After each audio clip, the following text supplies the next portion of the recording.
So, welcome to the Swedish Startup Conference 2021, everyone. It's incredible to see 650 people connected right now, and the number is growing every second. My name is Adam. I am the founder of Startup Network Europe, and as you can tell, I'm not from Sweden. I'm actually from Ireland, and I'm remote working in Italy right now in Naples, also known as Napoli. So I'm very, very happy with the turnout today. And just to give you a background, why Sweden? Why did I pick Sweden for this conference? I am really impressed as a foreigner about the Swedish startup scene. I think your country has done an incredible job. Just to give people an introduction, anybody who's not in Sweden, Sweden is known as a land of unicorns, unicorns being startups that have a valuation of $1 billion or more. And this is because outside of Silicon Valley, Stockholm is the place in the world with the most unicorn startups per capita. It's an incredible achievement. And lots of us know, actually, lots of these startups. They include Spotify, which has been valued at $50 billion. And you can see here, I actually have Spotify, ABBA. I was listening to Swedish songs all day, getting ready for the conference. So we have Spotify, that's a big one. We also have Skype. Skype was co-founded by a Swedish man. And we have other well-known startups, including iZettle, which was recently purchased by PayPal for $2 billion, Mojang, which is behind Minecraft, and also King, which is behind Candy Crush. Sweden has several unicorns, so it's an incredible achievement for such a small country. And in terms of the biggest tech hub in Europe, Stockholm has become the third most popular city. So why so much success in Sweden? Well, the reason is Sweden has a strong and stable economy. It's very easy to do business in. And the people there are also very innovative. So the regulations often are very good for startups. The people are very educated and tech savvy. They have digitalized early. In the 1990s, many Swedes were the first people to use mobile phones and other technologies. And I also think you benefit from a critical mass. So once you have a certain amount of startups, role models like Spotify, once you have a certain amount of investors, they just keep coming and coming, and Sweden is really seeing the benefits of that. Now, today's conference, I just want to say thank you to our three sponsors. I'll write about them in the chat.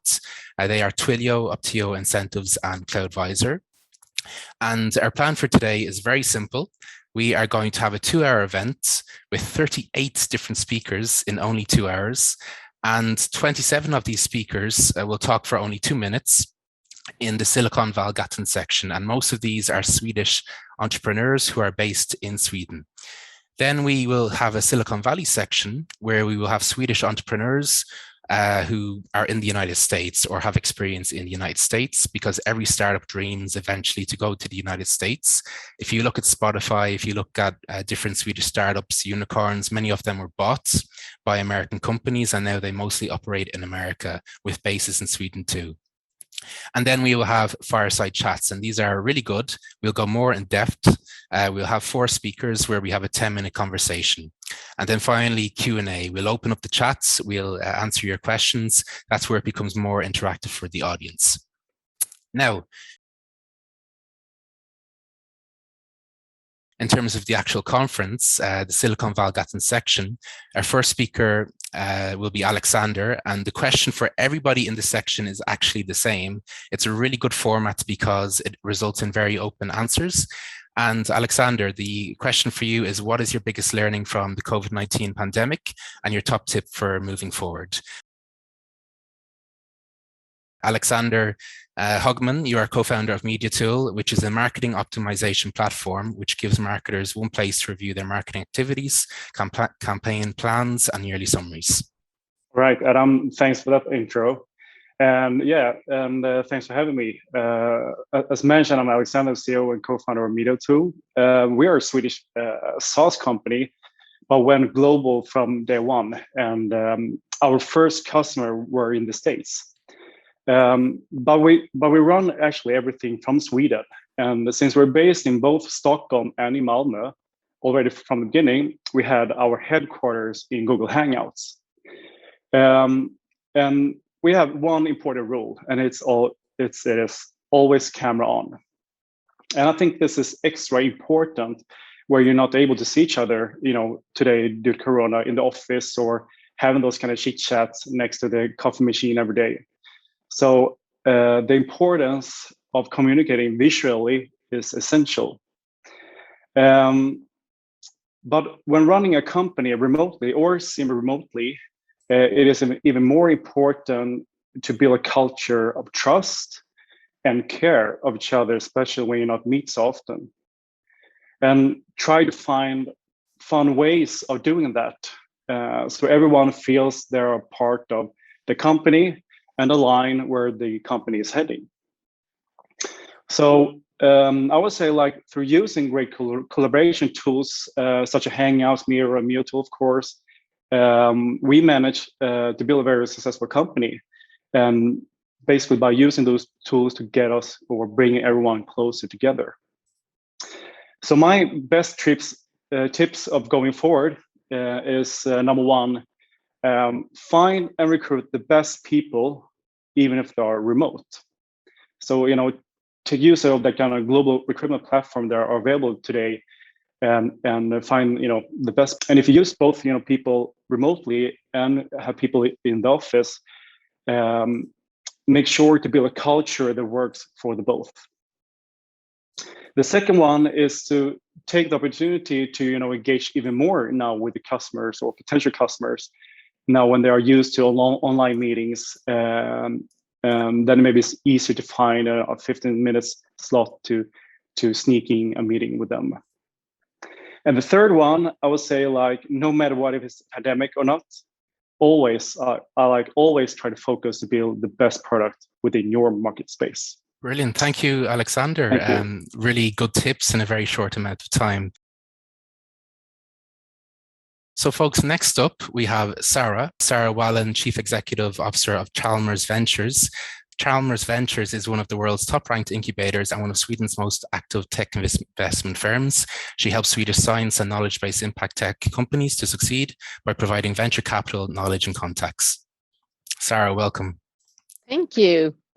So I think I really have one of Sweden's most important missions to lead an organization with a vision to be a world leader in creating and developing research and knowledge-based growth companies that contributes to sustainable society.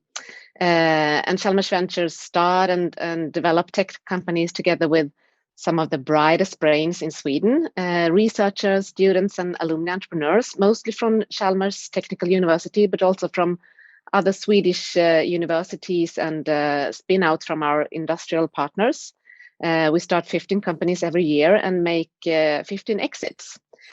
And I truly believe that these tech companies can be part of the solution to make our world more sustainable and help solve various difficult societal problems.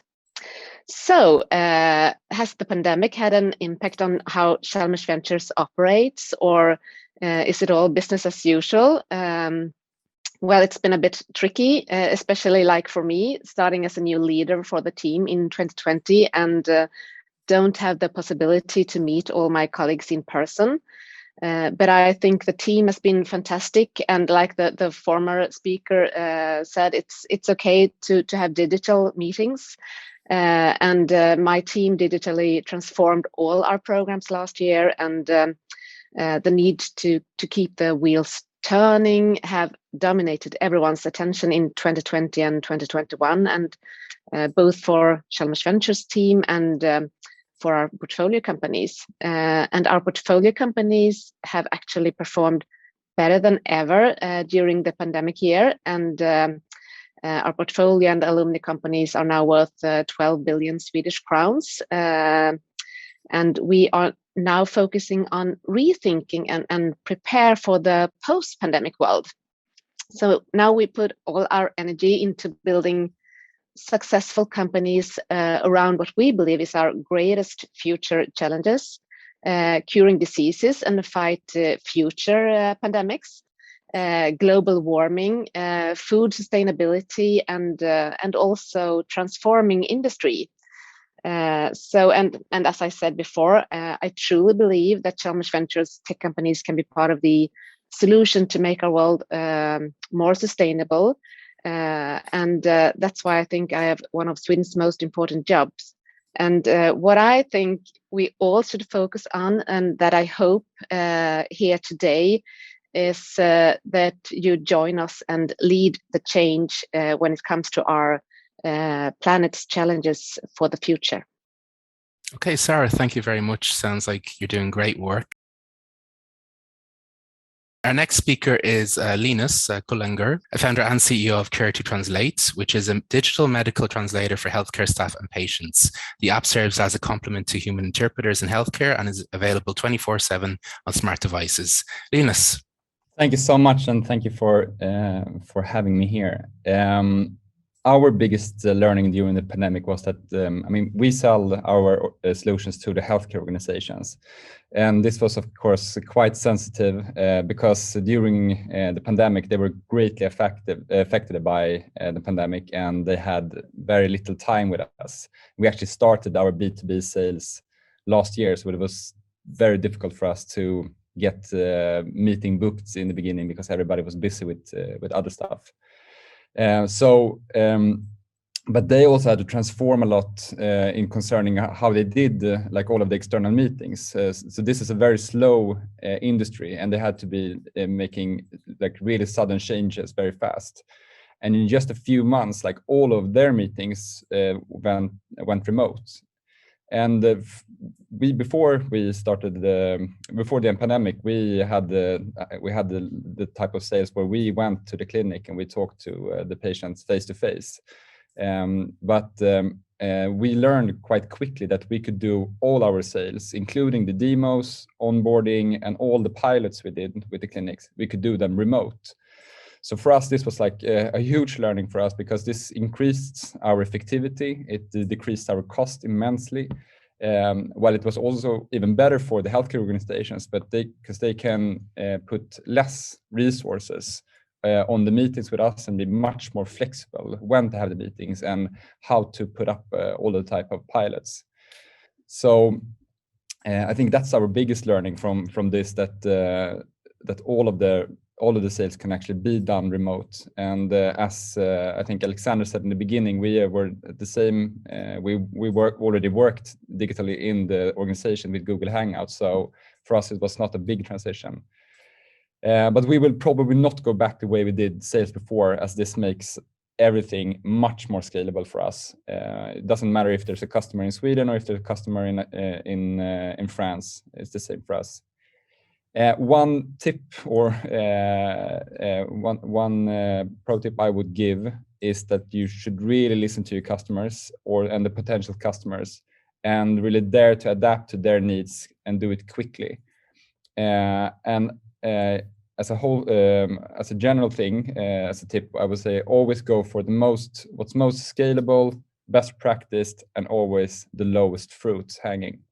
And that's all from me. Thank you very much. Linus, thank you very, very much. That was great. Deborah is CEO and co-founder of Friendbase and co-founder of Craft Animations and Entertainment and Validicity. So definitely a serial entrepreneur, Deborah, and she has over 20 years experience in founding, managing and supporting tech startups. Thank you, Adam, and hello, everyone. Great to be here today. And when it comes to our experiences from the COVID and pandemic period in Friendbase, well, we have our team members remotely anyway. My co-founder is in Istanbul. We have team members in South America, in the US, in India. So for us, it wasn't really a change in the internal work structure. It was rather more of the same. However, I must say it did allow us to not become distracted, and we could razor focus on what we had at hand. And for us, it was two big questions. One, we needed to raise capital, and two, we wanted to start working on our new platform. So the shift of online events and webinars actually allowed us to participate in more conferences, more webinars, and more accelerators around the world, which we normally wouldn't have visited. The effect of that was that it widened our network, increased our knowledge, and we found new team members, new partners in other countries. And most important, of course, we did close our round of investment and are now working on our updated version.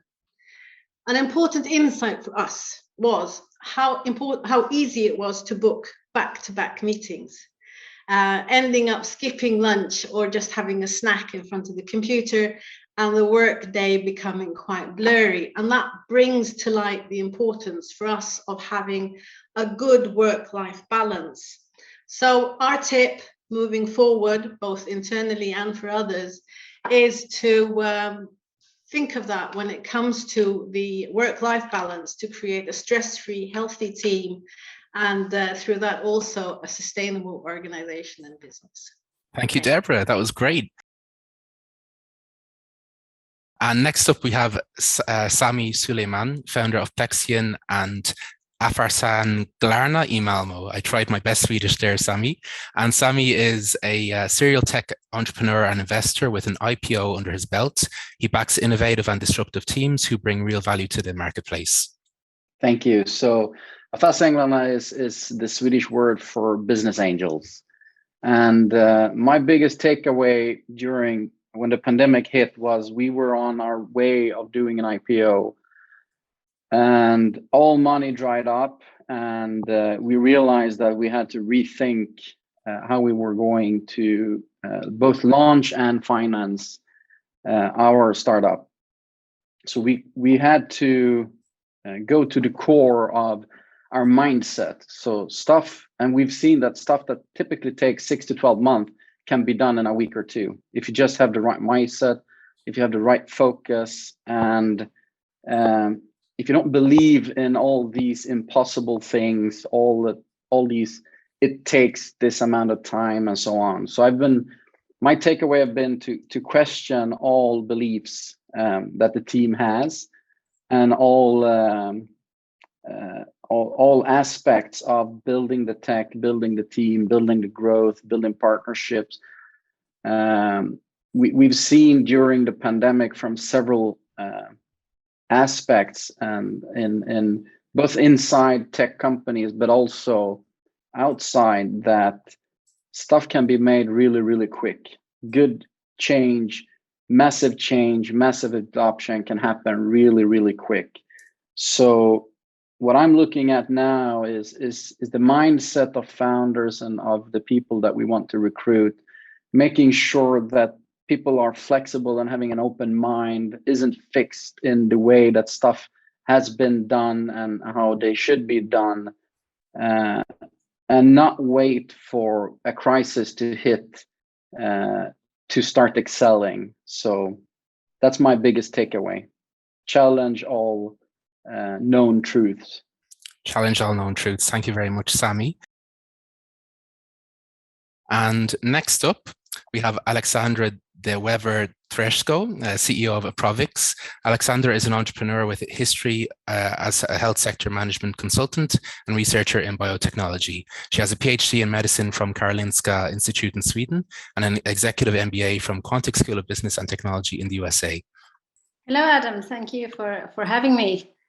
So what I want to say is that we are in healthcare business. Our area is cancer prevention and screening. And we make self-sampling swabs that are used for testing for HPV infection, which is the causative agent of cervical cancer. And when it comes to HPV test-based cancer screening, you can't use any swab. You really need high-precision tools, and that's what we're making. So preventive care is always the first to be cut in a healthcare system in a situation of great challenge or crisis. So when the COVID-19 pandemic hit, cancer screening activities in the world froze to about 85%. And that's our market. So it's been very challenging. We have survived, we made it so far. And I think we will come out of this stronger. But looking at healthcare in general from the pandemic, I think that my biggest learning has been that, with a very strong sense of urgency, unimaginative collaboration, innovation, and creativity is released. I mean, you just can look at the COVID-19 vaccines that are now established around the world. And in the pandemic, for us, we had to shift from marketing activity, collaborations on R&D projects. We took the opportunity to rethink and reform strategies and to improve our organization. And I think that now we're waking up to a post-pandemic world, a new normal, and we return to work with our clients. And we see that, the awareness and experience that people have had with self-sampling that we are in business with has really accelerated. The market is where we expected it to be in 5 years right now. So, but there is still in healthcare an inertia and an unwillingness to change when it comes to introducing new innovations. And it's still there, even now in a post-pandemic world. But what I will bring with me, and I think this is also my biggest tips for all other entrepreneurs out there, is that, you need to establish a really strong sense of urgency with your collaborators, with your customers, and of course in your own organization. Because if you can do that, you really have what it takes to make adoptions really quick and to everyone on all levels to lean in and want to make it work. So that's for me. Thank you so much. Alexandra, thank you so much. And our next speaker is Nguyet, founder and CEO of Fitnessbets, a mobile app platform that helps users to personalize their fitness goals based on historical activity, calorie burn, and step data, create fun group challenges, and potentially reward themselves with cash prizes. Yes, hello everyone. Thank you for having me today. My name is Nguyet Huang, founder CEO of Fitnessbets, and Fitnessbets was born during this COVID-19 pandemic. Because this pandemic has a significant impact on our daily life, our health and well-being, and also our social life. We have an increase in obesity, weight gain, and also social life due to lack of motivation to work out and exercise, social distancing, limit access to gym, group training, also bad eating habits. So Fitnessbets is first combined a platform of health and fitness, social and gaming app that connect people together. Our technology connects users' fitness tracker devices to track and monitor their daily active calorie burn and also personalize users' fitness goal. So via our platform, any user can host a private fitness private group for challenging together. They can invite family, friends, or co-workers to challenge together, get fun, motivated, and stay connected. During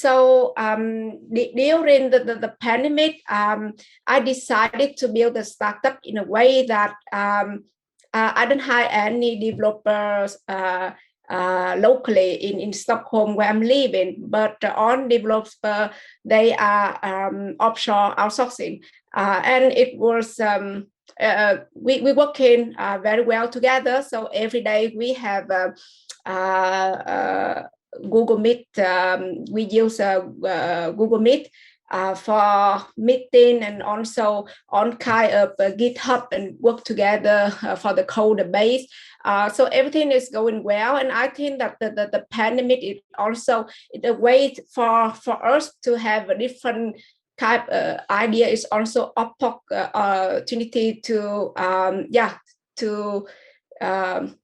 bloom the idea, and also to adapt quickly with the market, and how to help people to get better and feel we contribute as our technology to help people improve their well-being and also their social life. Okay, thank you very much. So our next speaker will be John Linden, CEO and founder of Econo Solutions. John is an entrepreneur who has founded several startups, including the procurement company, theschoolbook.com, former NASDAQ company, Procura Networks, and Econo Solutions. Thanks, Adam. So at Econo, we work with IoT. We empower product companies in different industries like industrial components, automotive, building automation, and medtech to easily develop smart and self-learning and predictive features that run on board their products, or in short, we do edge machine learning software. And during the pandemic, a lot of innovation on physical products has been postponed. Our target customers have not been out meeting their customers or releasing new products at trade shows. I would say it's been the CFO's market focusing on profitability and supply chain. But at the same time, the pandemic has shown that the product OEMs cannot take for granted to go out on site to support the products. Remote maintenance has really won acceptance, and I think that we can see this as a catalyst for industrial IoT. The overall adoption of IoT has not been even close to the predictions, and that's not only due to COVID. But now customers understand and appreciate our proposition of extending the relationship with their products to after they leave the factory, which means that they can say how their products are being used, how they feel, help customers operate them in a more sustainable way, upgrade them in the field, and even customize them to where, how, and for what they're being used. So I hope that the twin transition with digitalization and green conversion can join forces with the post-pandemic recovery to make the world a better place in 3 ways at once. So my conclusion is that there's a gigantic innovation backlog that has been built up.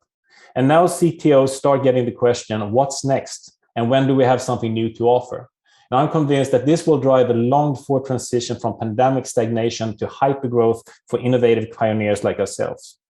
But if nothing else, then at least millions of change-averse men have learned how to get on a video call like this without the help of the IT department, and even make the virtual background look like a cartoon subsea world. And that's got to be worth something, right? Brilliant. Thank you, John. Very, very good to say.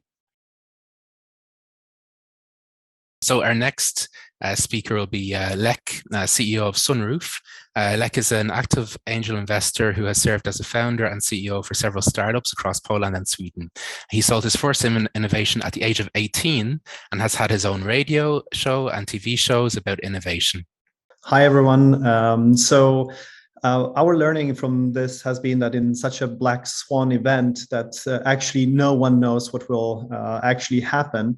And in situations where you have uncertainty and difficulties and challenges, no matter if it's pandemic or not, one thing that has really worked is that you take topics and have very frequent meetings and check-ins. And even if you don't have a solution, but spend every day half an hour with the team discussing about potential solutions, you're actually moving the bits and pieces forward and finding different solutions. Another learning is that in these events, there's always good and bad. So you kind of have to try to not focus only on the bad things and minimize the risks, but also focus a lot on the good side. During the pandemic, we have raised 100 million Swedish crowns or 10 million euro and hired around 200 people during this year.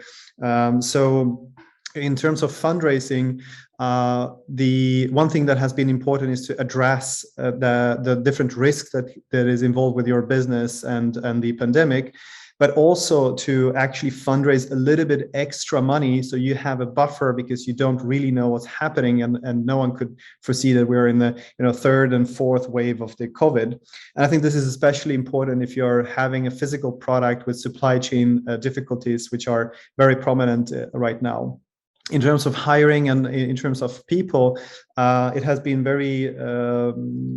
a lot of people have become available, but you've also had to move very fast to really take them.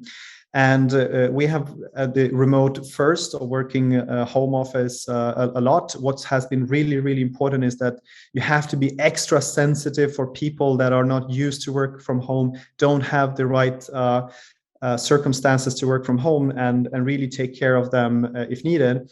And also there's no way to replace 100% all the meetings online. So you also have to facilitate especially creative sessions online.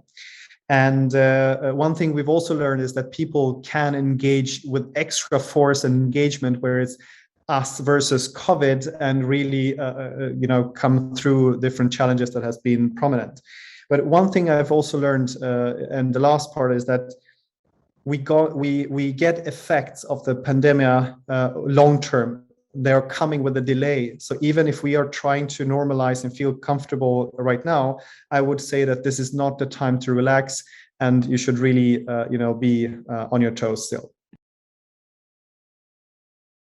So next up, we have Helena. Helena has over 15 years of experience in several successful and fast-growing digital companies.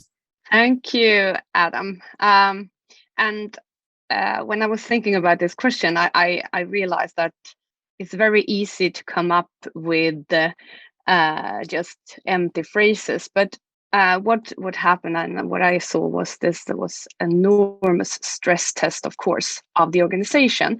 So even that, I always come back to the three things of how important it is to have a solid culture. And then also the leadership was really much challenges. And then also how really, really important it is to have control over your data.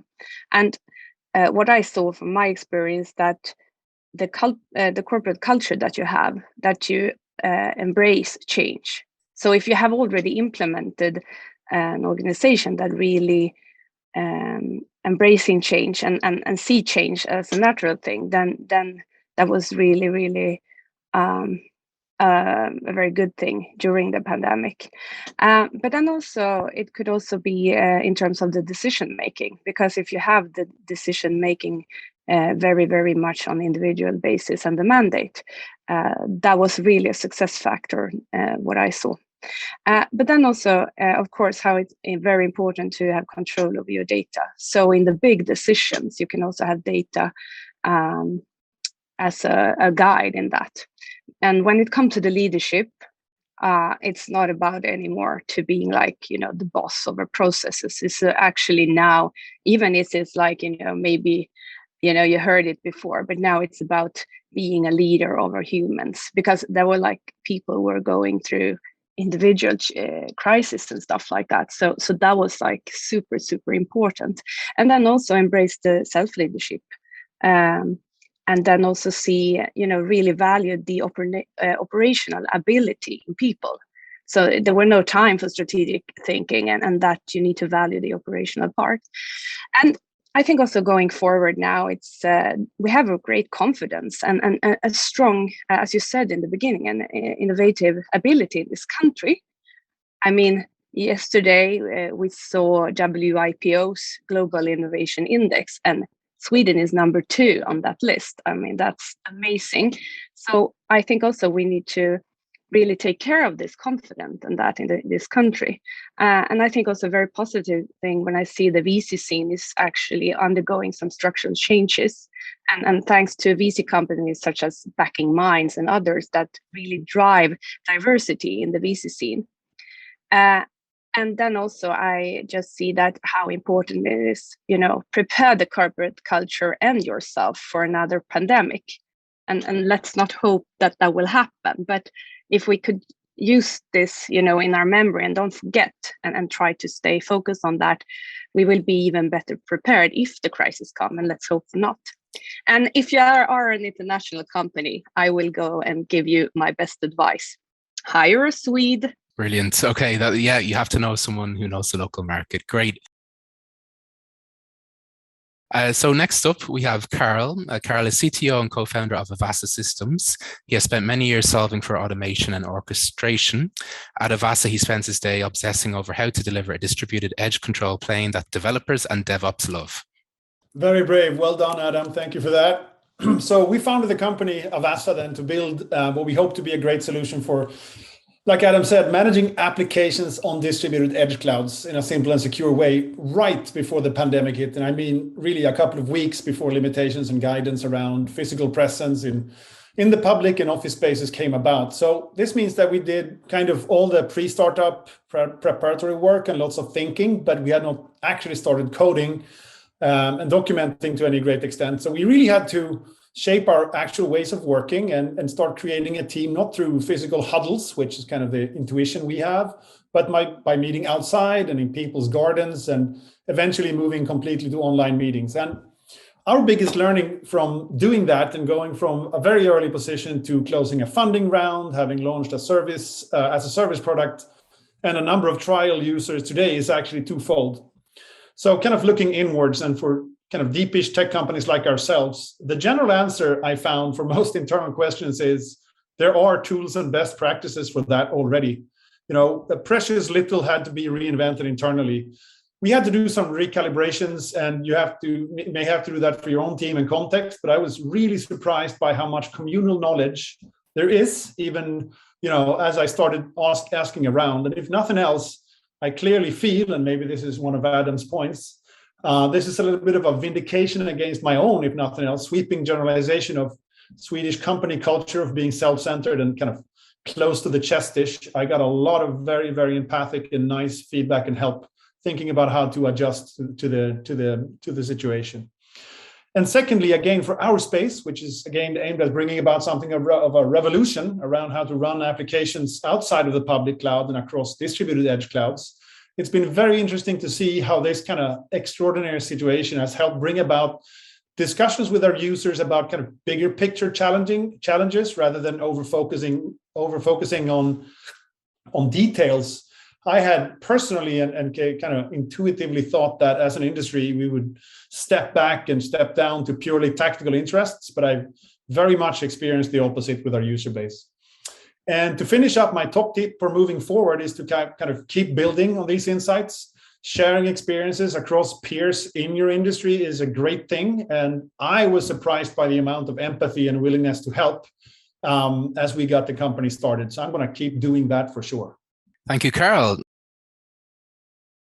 And next up, we have Daniel, co-founder and CEO of Doctor24, a startup which connects patients with experienced doctors and psychologists via chat or video. His goal is to make healthcare more accessible and cost-efficient for patients, payers, and providers. Thank you, Adam.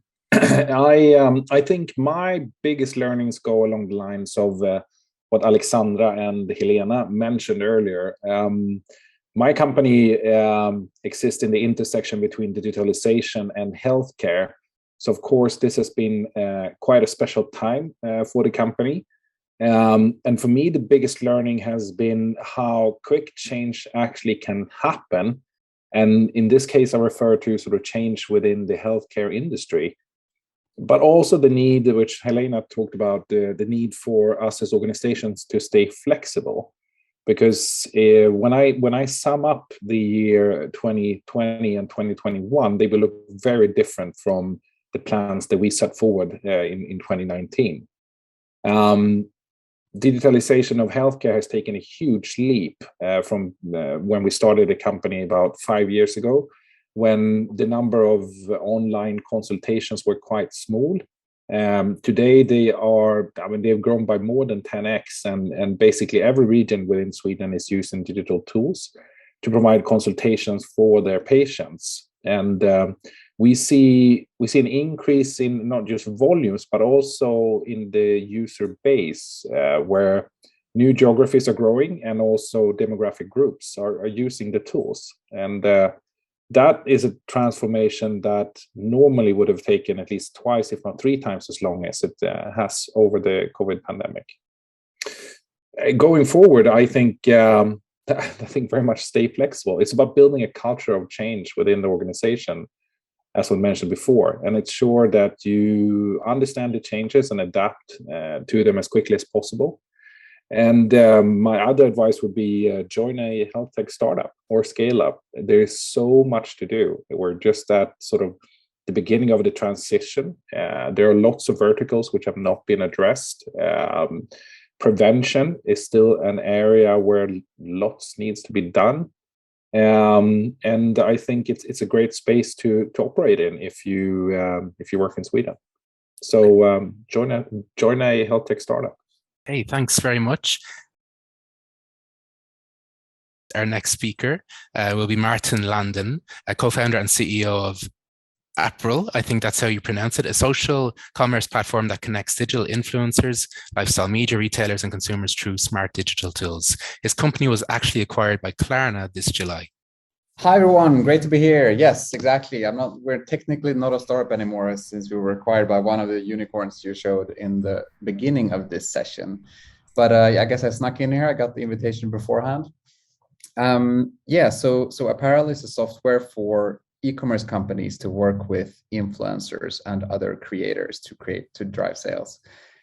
And I remember the board meeting we had in, I think, March, where it became clear that the virus would spread all over the world and the public markets were down 30-40%, and we were just about to start a bigger fundraise. So we had to take some tough decisions there and then. We decided that we could not depend on trying to raise capital in such an uncertain world. And so we had to lay off people, trim costs such as hosting and office and so on. And focus on cost for the first time after X number of years with only growth focus, and also focusing on automating our internal processes to get more done with less people. So all in all, we actually reduced our costs with almost 40% that year, and we're growing only 15-20%, which is not huge for a startup. But the thing that we did was just to create a better, leaner, and more efficient machine as a company by having cost focus. And sometimes you can have easy wins, such as just you could actually decrease these costs, and every cost you decrease, you can invest into something else, right? So when the market kind of came back to us, because we had retail as customers, we managed to grow 50% in less than 6 months with basically no budget in sales and marketing. So then we were a very attractive investment case, and obviously a case for acquiring us as well, because we were a very efficient business. So my learning that I think I will bear with me for going forward is focusing on cost is not being defensive. It's actually about, building a more efficient machine, which is something that is really good to kind of just keep in mind. So that's it. Thanks a lot. And we're hiring. Great. Thank you very much, Martin. Good luck with finding employees. So next up, we have Tini Fung, co-founder and CEO of Hypertype CEO, the smartest sales email communications ever made using AI and human interactions. Tini was actually born in Hong Kong. She's based in Sweden and previously worked in the UK, Switzerland, and China. Hi guys, thank you Adam for having me today. Super excited to share and hear everyone's actually learnings. Actually, for Hypertype, we were born in pandemics. So we were basically, the idea started from my last company. Have too much emails. It was a mass company. Have so many emails from customers, and that's actually why we started Hypertype. Then the learning that we got from day one is that we're a distributed team. Our co-founder is based in Lithuania, and we actually work with different also remote teams in Romania, or actually with people who are remotely in Sweden. So we learned that actually to build a very good culture is so important, and be open to using a lot of different tools. We have never used Notions before, for example, and this is a great tool for organizing and collaborating. We almost have 10 tools. I think we just very lucky to have our CTO who share with us the tools that we could use remotely. So one of the big learnings that we get, of course, building the company from scratch during pandemics, which, people are talking about cost, and people are talking about how do you get customers, how do you get funding.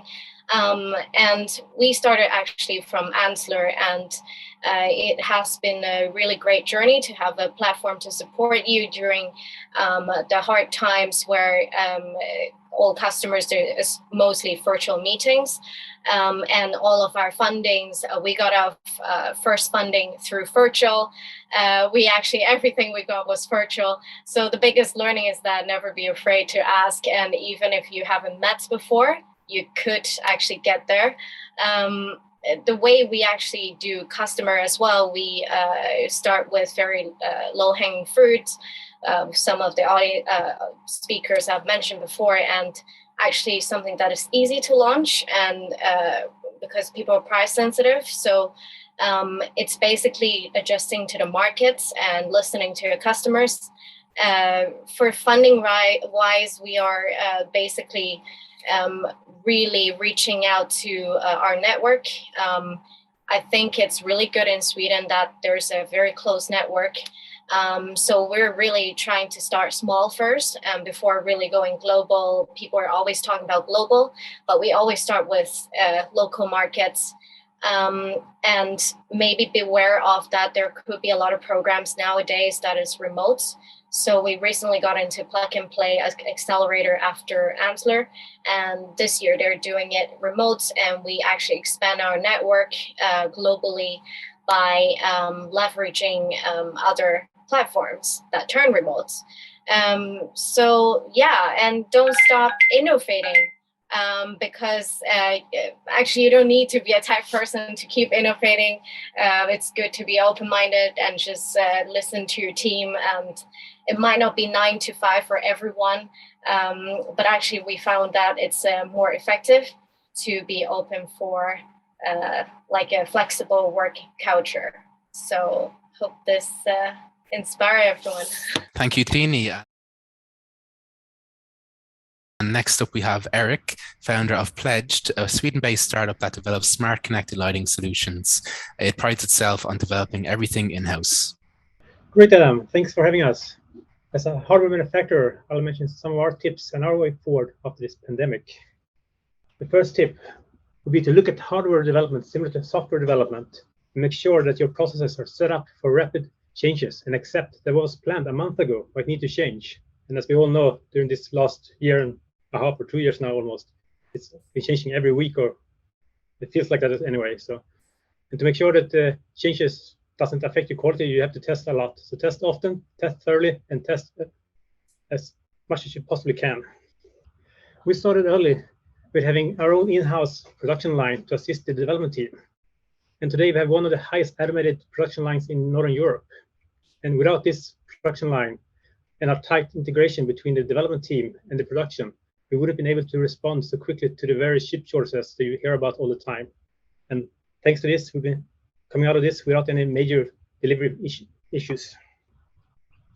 So just-in-time production doesn't work in a changing world, and it's very fragile to external influences, which I think a lot of companies have noticed during this pandemic.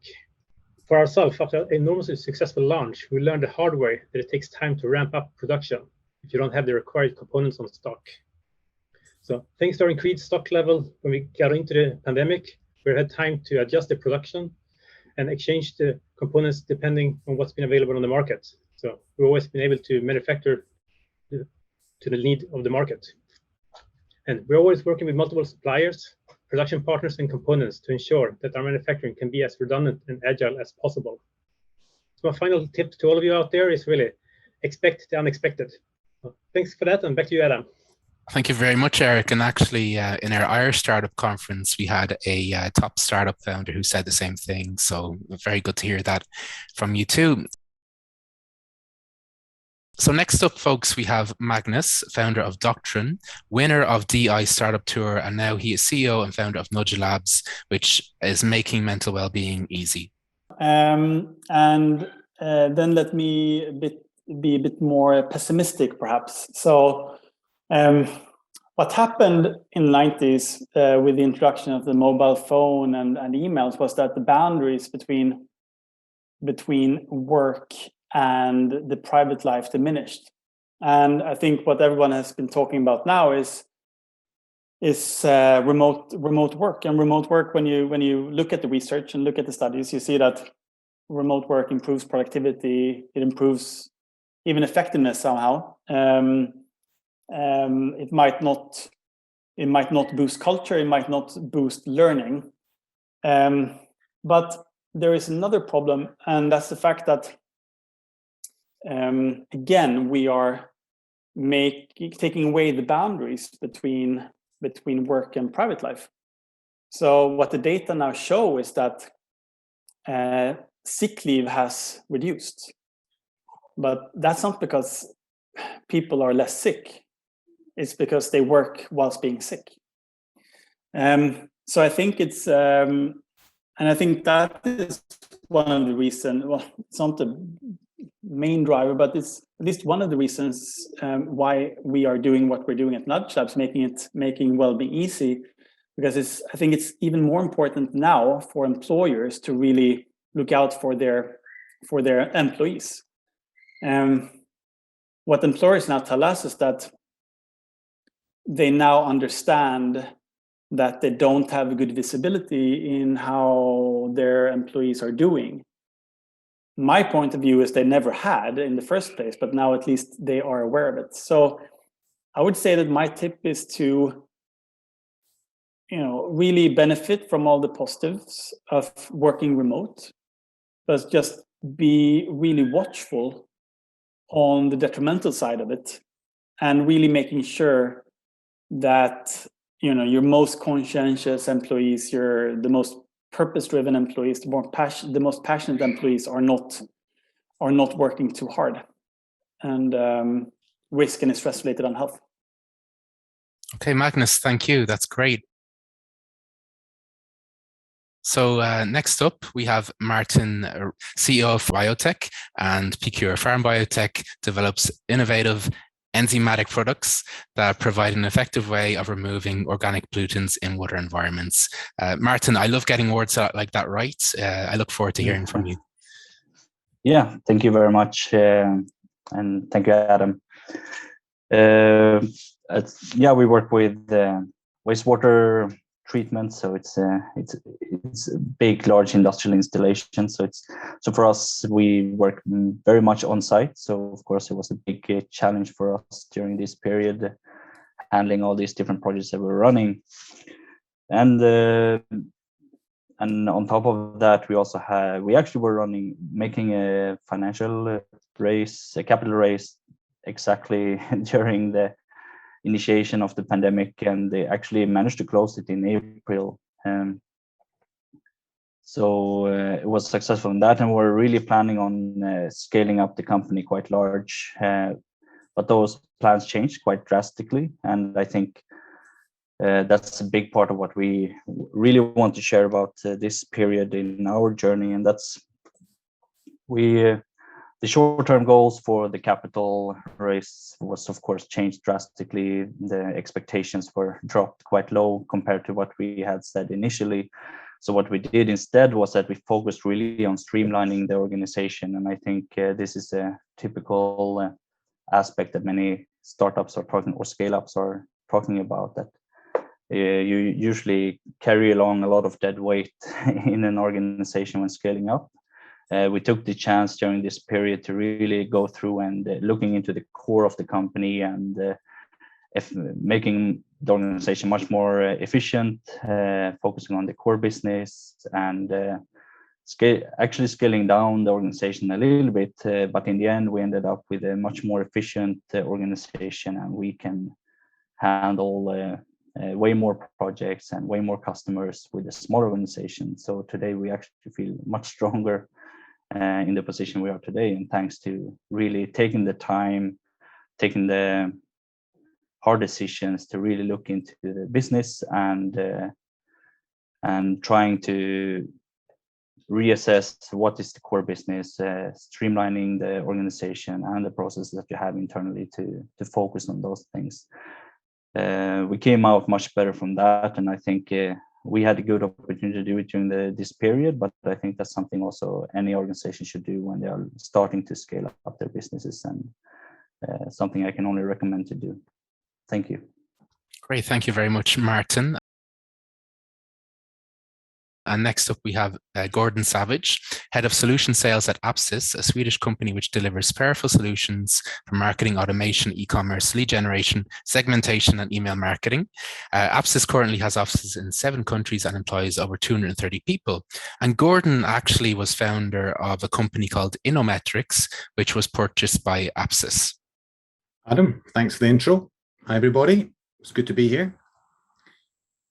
So Apsis, obviously with a lot of customers, 3,000 plus customers, we store a lot of data and we send lots of emails, millions of emails.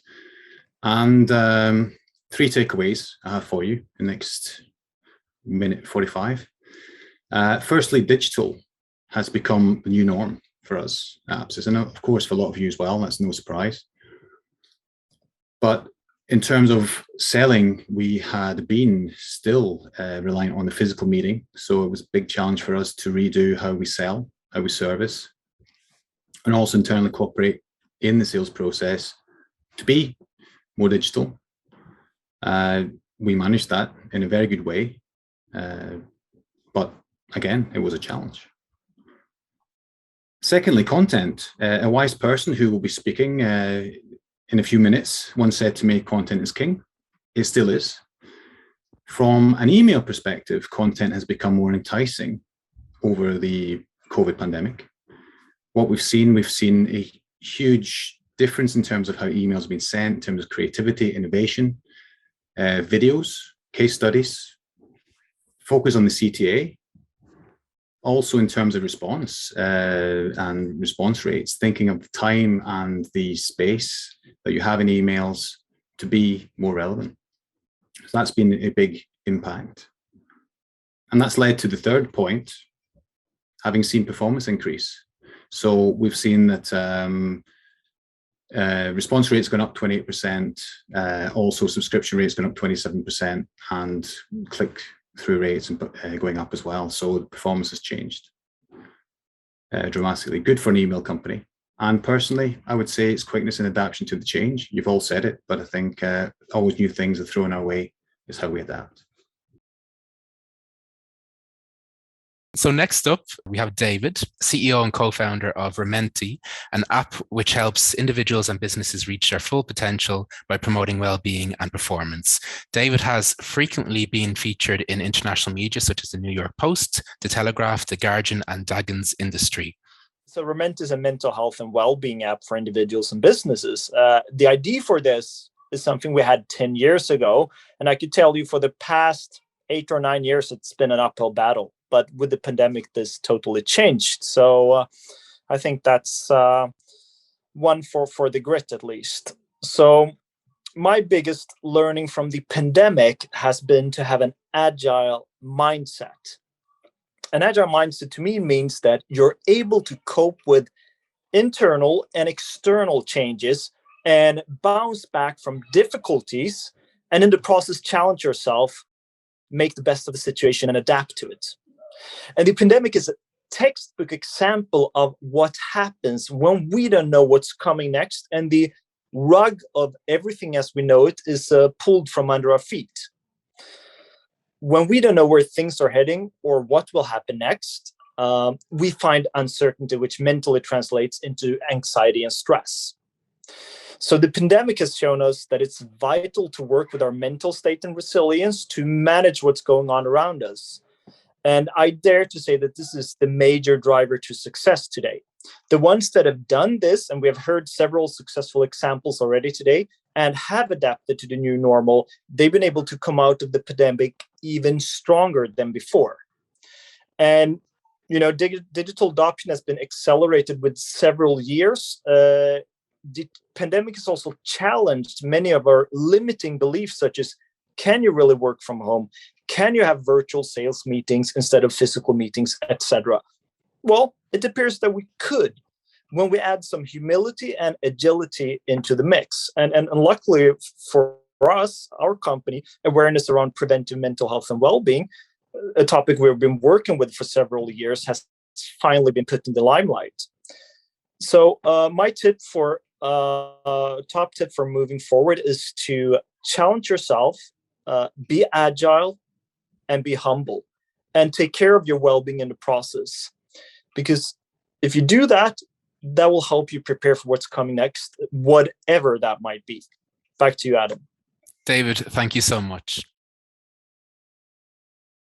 Our next speaker is Robert, founder of Moringo, a free platform that promotes marina destinations to recreational boaters.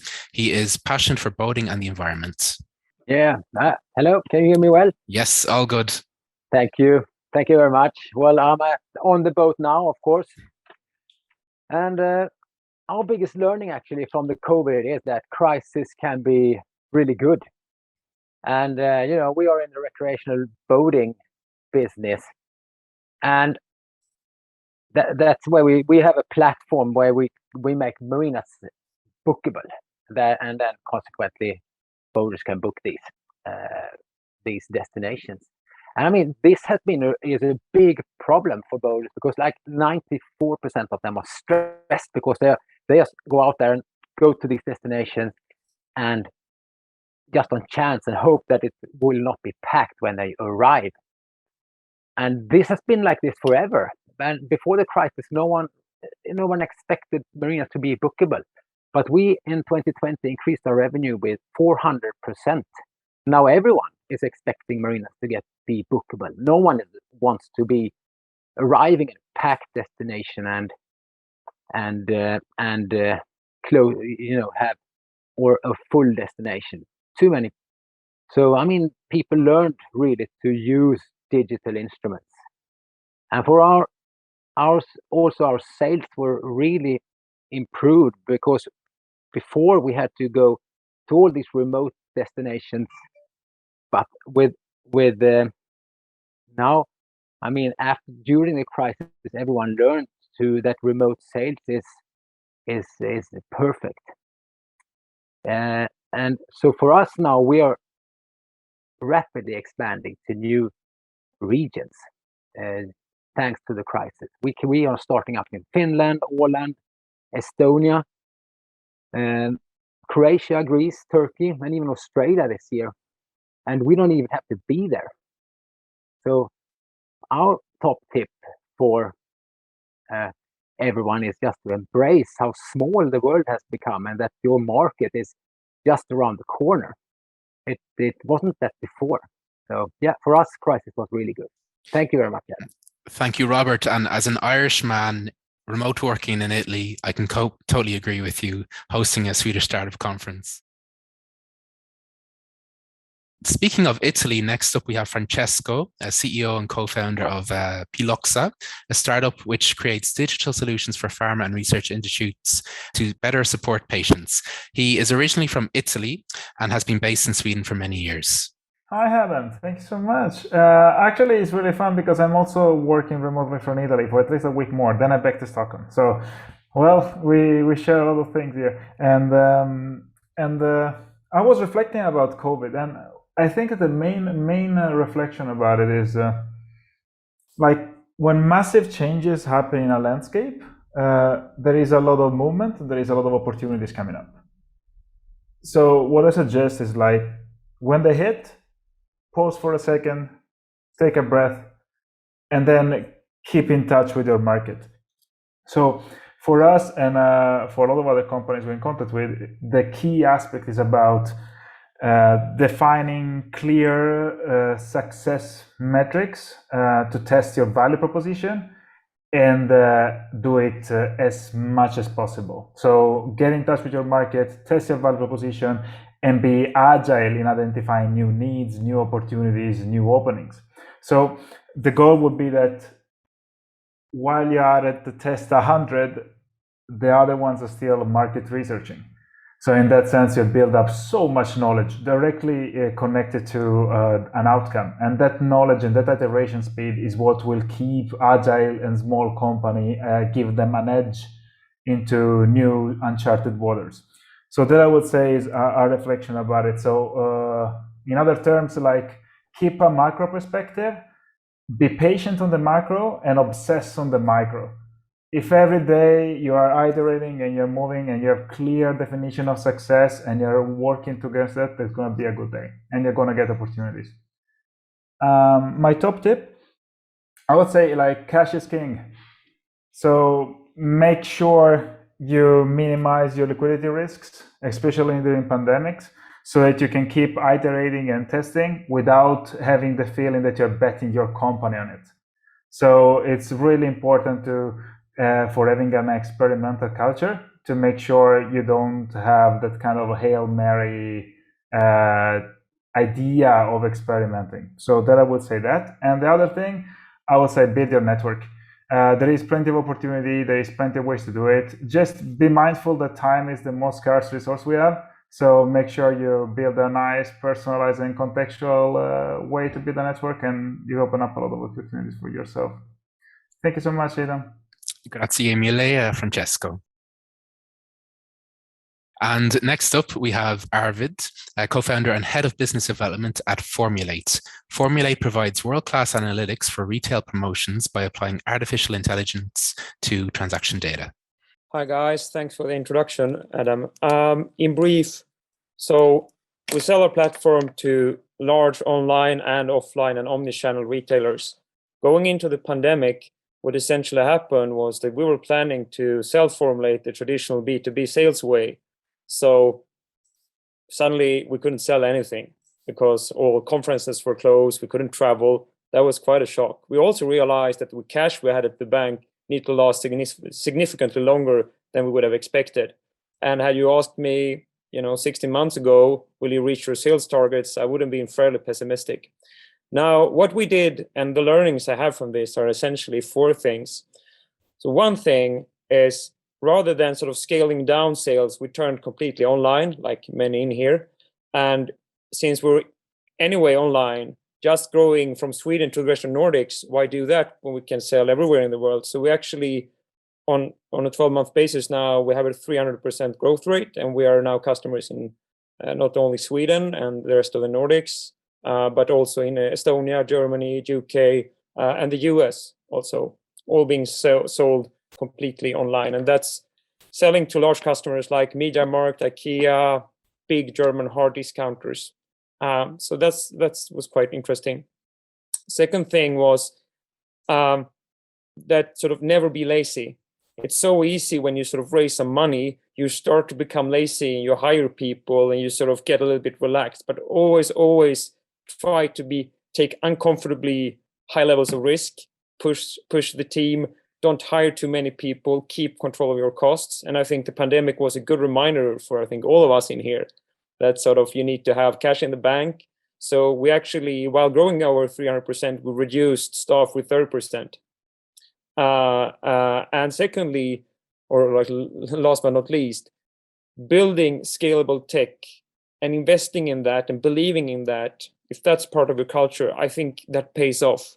Sort of, we have spent quite some time on making, like saying, a platform that you can onboard and that can scale for retailers with thousands of stores. We made a bet on doing that.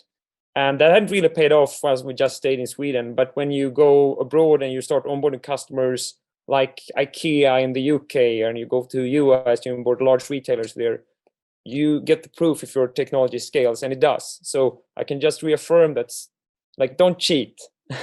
Iterate fast, but don't cheat with your tech. It kind of save you later on. Okay, so, thank you. Thanks for listening.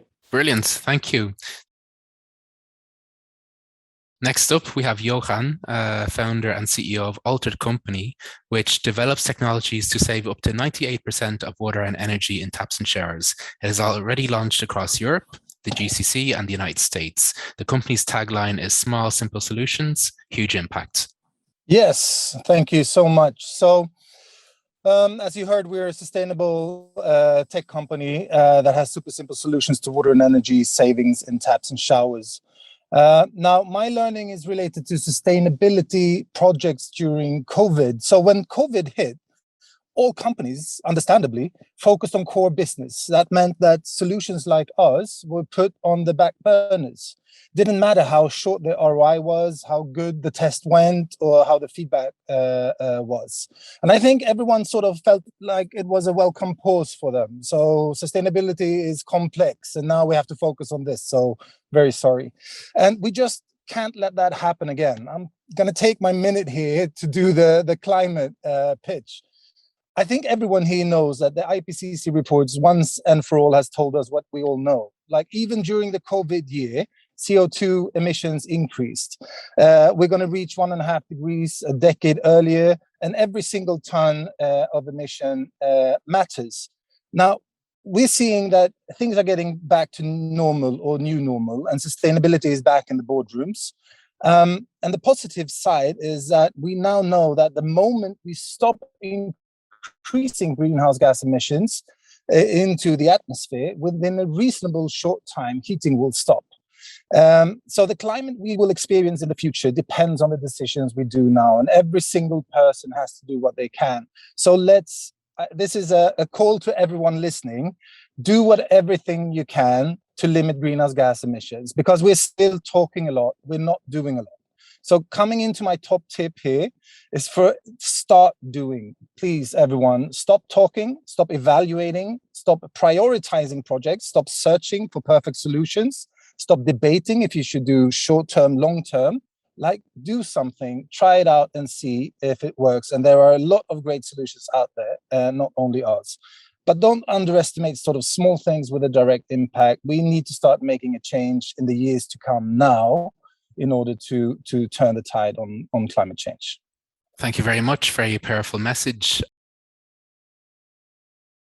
So folks, next up we have Lisa, CEO and founder of The Fit. She's an entrepreneur and leader in tech with a passion for innovation, sustainability, and empowering women. She founded The Fit over 4 years ago with a vision to disrupt the online shopping experience and drive change in the fashion industry. Thank you, Adam.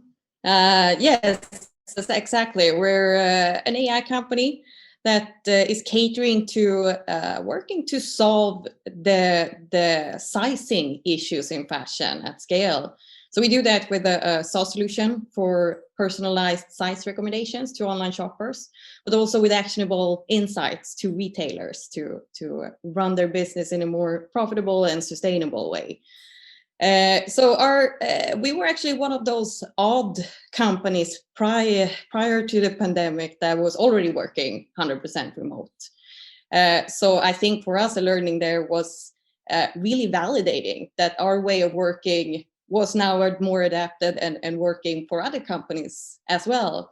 And for people that just now started to experience it, I think one thing that's being left out is really asking the team if that's the way that they want to work or not, because it's very different among people if somebody wants to actually leave their home and get that space away, or if they want to stay in. And I think we find a way to manage to keep building our culture and keep the digital leadership, so the team performed both better but also got more creative. All of a sudden, our Slack channels are now pinging at all nights of the evening with GIFs and other things. So we really managed to build our friend culture as well digitally. Second thing is just really got reminded that you need to stay agile to survive. As an entrepreneur, really our job is being creative and resilient enough to make lemonade out of lemons on a daily basis. And this past 1.5 years has really put that to the test. For us, we were planning to grow our sales within Sweden. We completely had to change our approach to sales with not having physical meetings, how we did demos, how we did onboarding. Everything went out the window. But the positive thing in that was all of a sudden we had no geographic border. We were competing equally to companies all over the world when they were evaluating similar solutions. So for us, it actually spurred business we got to stay a little bit agile in the product development, to automate our onboarding, automate the full onboarding process with customers. But having done that, maybe a year prior to when we were planning to do that, we're in a much better way now to scale faster and on a global market instead of a very limited Nordic market. So I think that the top tip is just stay on your toes, be agile, don't be afraid to change the direction you set up in the beginning of the year. Hear what the customers are actually wanting, and not maybe only what your financial investors are wanting from the growth curve, but what the market needs at that point in time. Okay, tack, Lisa, that was great. So next up, we have Dimitris, co-founder and CEO of IMIP. Dimitris is a patent entrepreneur whose IMIP SaaS platform has organized all the patents in the world. That's over 180 million patents. Awesome. Thank you so much for inviting me, and all fellow entrepreneurs out there. I'm so happy to see this energy, to listen to all of you. So thank you so much. So actually, I just want to focus on 3 words. And what we learned throughout the pandemic was predictions is not something you can count on, because most probably no one could predict what would happen out there. So all the predictions, forecasts, whatever you want to call it, were just out literally over one night. And I think that's super important to understand when you are, so to say, building a business, to make sure that you should be able to adapt immediately to the changes. But on the other hand, what I also managed to understand even more was to become humble. Because when we were talking to our prospects that became customers, and some prospects that never became customers, some of them actually lost their jobs. Some of them didn't even know what was going to happen. So I think one very important aspect that we managed to understand was to be humble to everybody you talk to, because you never know and you don't know why they can't continue to maybe look into your business. And we have to stop to be very egocentric there. So these are the 2 things that we managed actually to understand really from, to the insights. But what actually my tip would be to all of you here is to actually have a focus.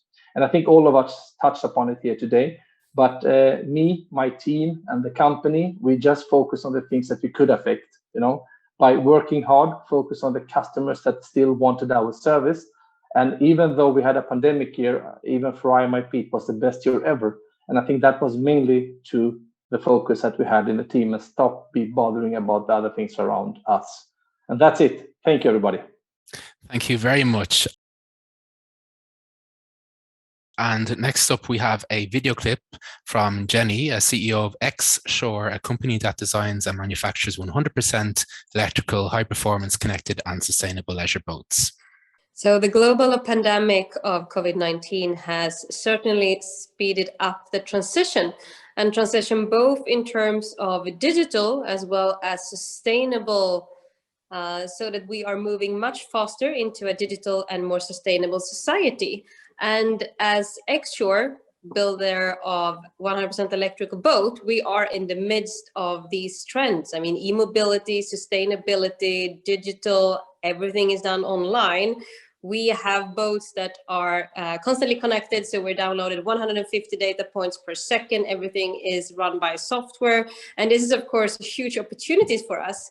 And I think that the fast and very rapid transition that we've been seeing is something that is really pushing us. It's a huge opportunity for us, and this entails that we are growing much, much faster than we would ever have expected.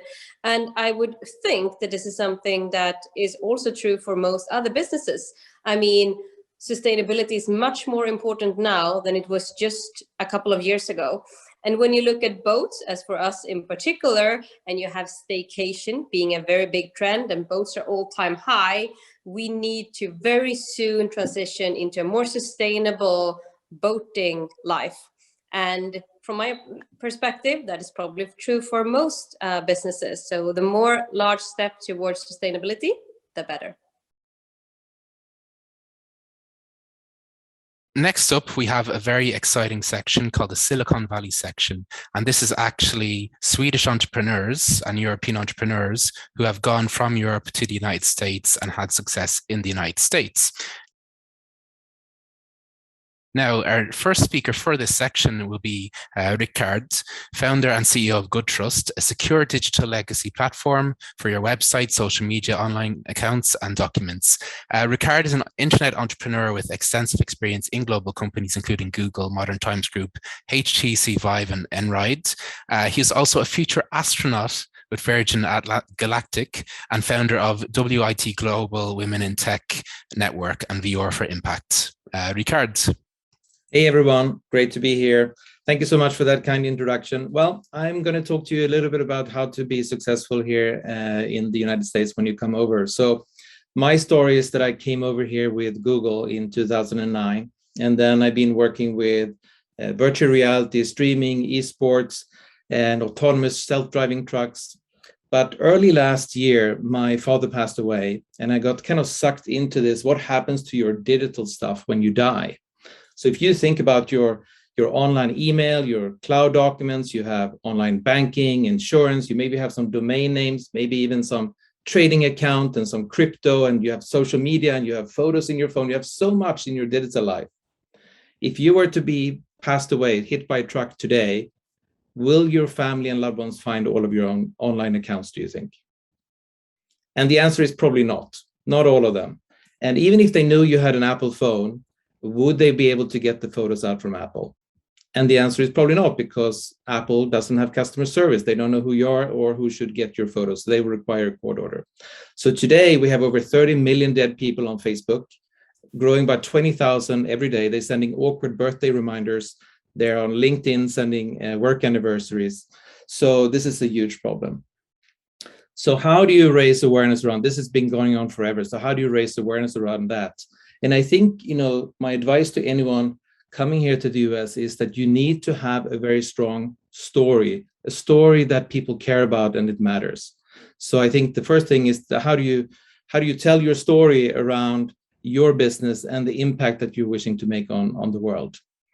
The second thing is that typically in the US, there are so many companies coming here. So having a breakthrough doesn't mean if you're good trust or if you're self-driving trucks with Einride, you really need to work hard, because people are super busy and they don't really care about you. So it's really about grit, talking to people like all the time and making it relevant to them. And if you have an opportunity to, like we did, write a book about this so that you actually become sort of a thought leadership and you can be on television talking about your book, or getting access to an event because you have a book, that is probably something that I would recommend. But I think that for Swedish startups, I would highly recommend for you to come over here. It's a much bigger market, much bigger opportunity. They all speak English. So please come on over, and happy to help if you need me. Thank you. Ricard, thank you. And our next speaker will be Dr. Annika Steiber. Funnily enough, I reached out to Annika separately, and Ricard, I never knew that you were both married. So it's a husband and wife team today.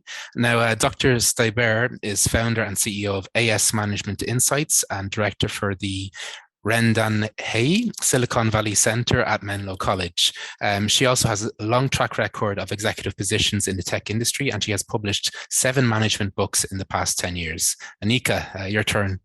Hello, Sweden. We missed you a lot. So I'm going to talk about a little bit maybe different topic. It's what might happen to you when you scale.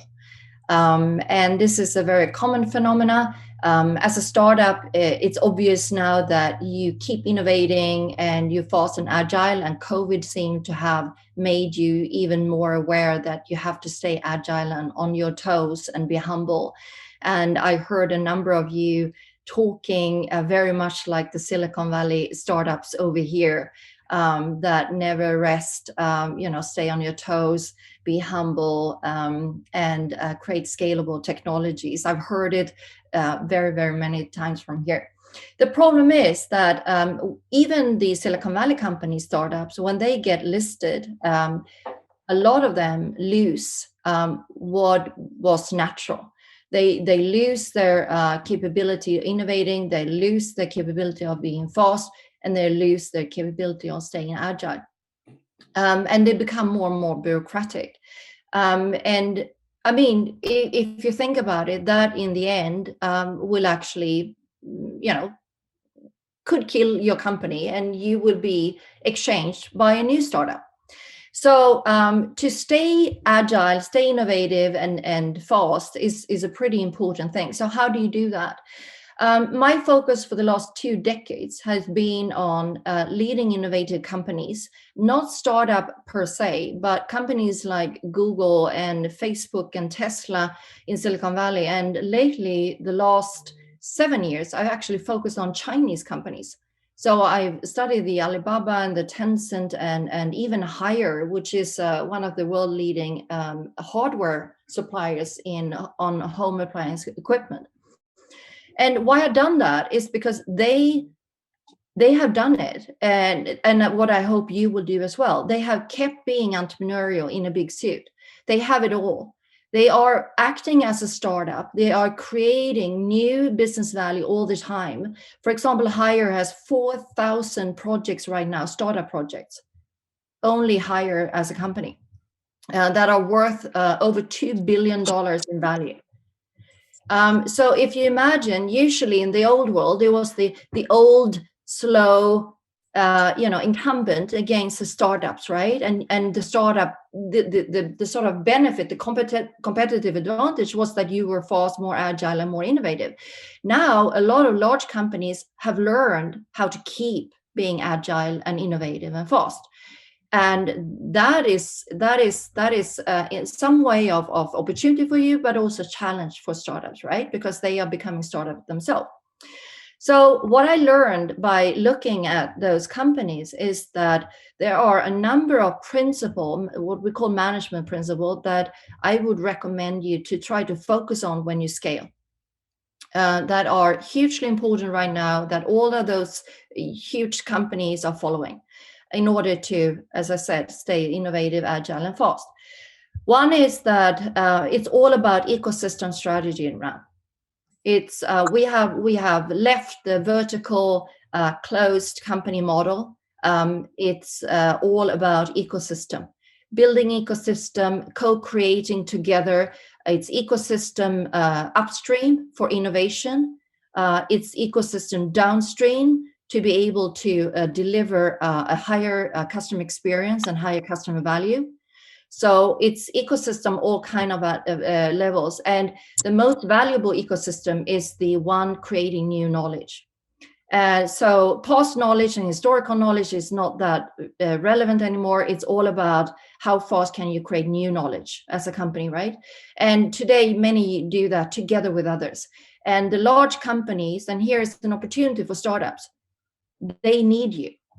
They need you because you are possessing the new knowledge. You are before them in understanding what the new emerging technology actually are about and the opportunity about that. But you also need to be careful because that is knowledge that is unique and you don't want to give that away too easily. So those ecosystem strategy is something growing, and I'm sure you've seen the increased level of B2B startup ecosystem in Europe and in the US and in Asia, all over. The next principle is the network organization. So gone is the bureaucratic tall organization, and it's all about creating a flat network organization and get rid of barriers between employees and users. So you need to have an agile, fast-moving organizational structure. And then the next third thing is that employees, an employer or employee is an old concept. We don't, the modern companies, they don't discuss employees anymore. They discuss makers or entrepreneurs. So employees are the entrepreneurs and they are becoming partners to the company instead of employees. And the fourth principle is the zero distance to user. So instead of a clear division line between the company and the customer user, you try to aim for zero distance to users. The fifth principle is pay by user. So in your reward and incentive system, make sure that employees or the new entrepreneurs are actually getting benefit of how much value they create. So in the Western world, we see that in form of bonus structures, that it's reflecting how much they actually created value to the users and to the company. In more advanced companies, you see that in equity.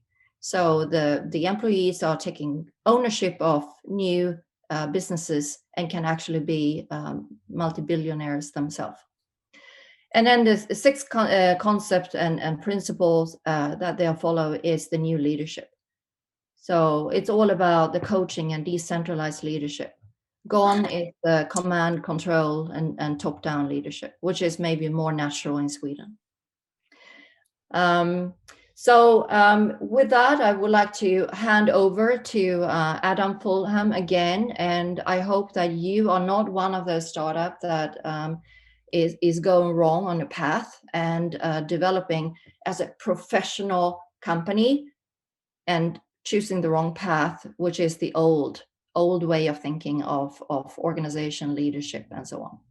Annika, thank you. Very, very good insights there. I love when things are put in points, 1, 2, 3, 4, 5, 6. So next up, we have Ola, co-founder and CFO of Bioxytran Incorporated. Ola is an expert in managing and coaching finance and operations departments, executing operating metrics and analyzing financial data. Yeah, good morning or good evening or whatever it is. I haven't seen this many Swedes in the last 30 years, to tell you the truth. I was thinking about a little bit coming over to the US as an entrepreneur and facing the capital markets. It is not easy. You need to have a startup capital, which is quite considerable. It costs a lot of money to raise money.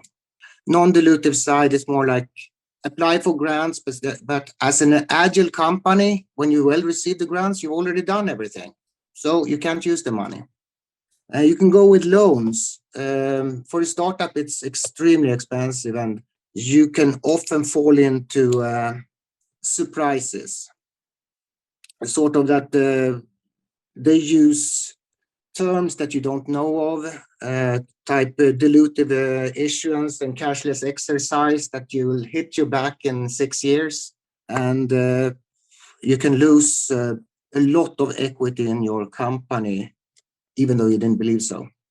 And then, of course, there's the crowdfunding where you basically sell your apparatus, whatever you're doing, before it ever even exists. And then, of course, we have the dilutive side. You need to have a strong network, friends and family to sponsor you in the beginning, because the first round of investments, you go to normally to angel investors.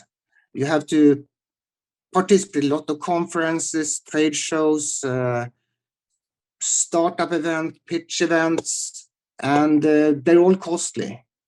Or at least when you count it up at the end of the year, you have a lot of money invested in these.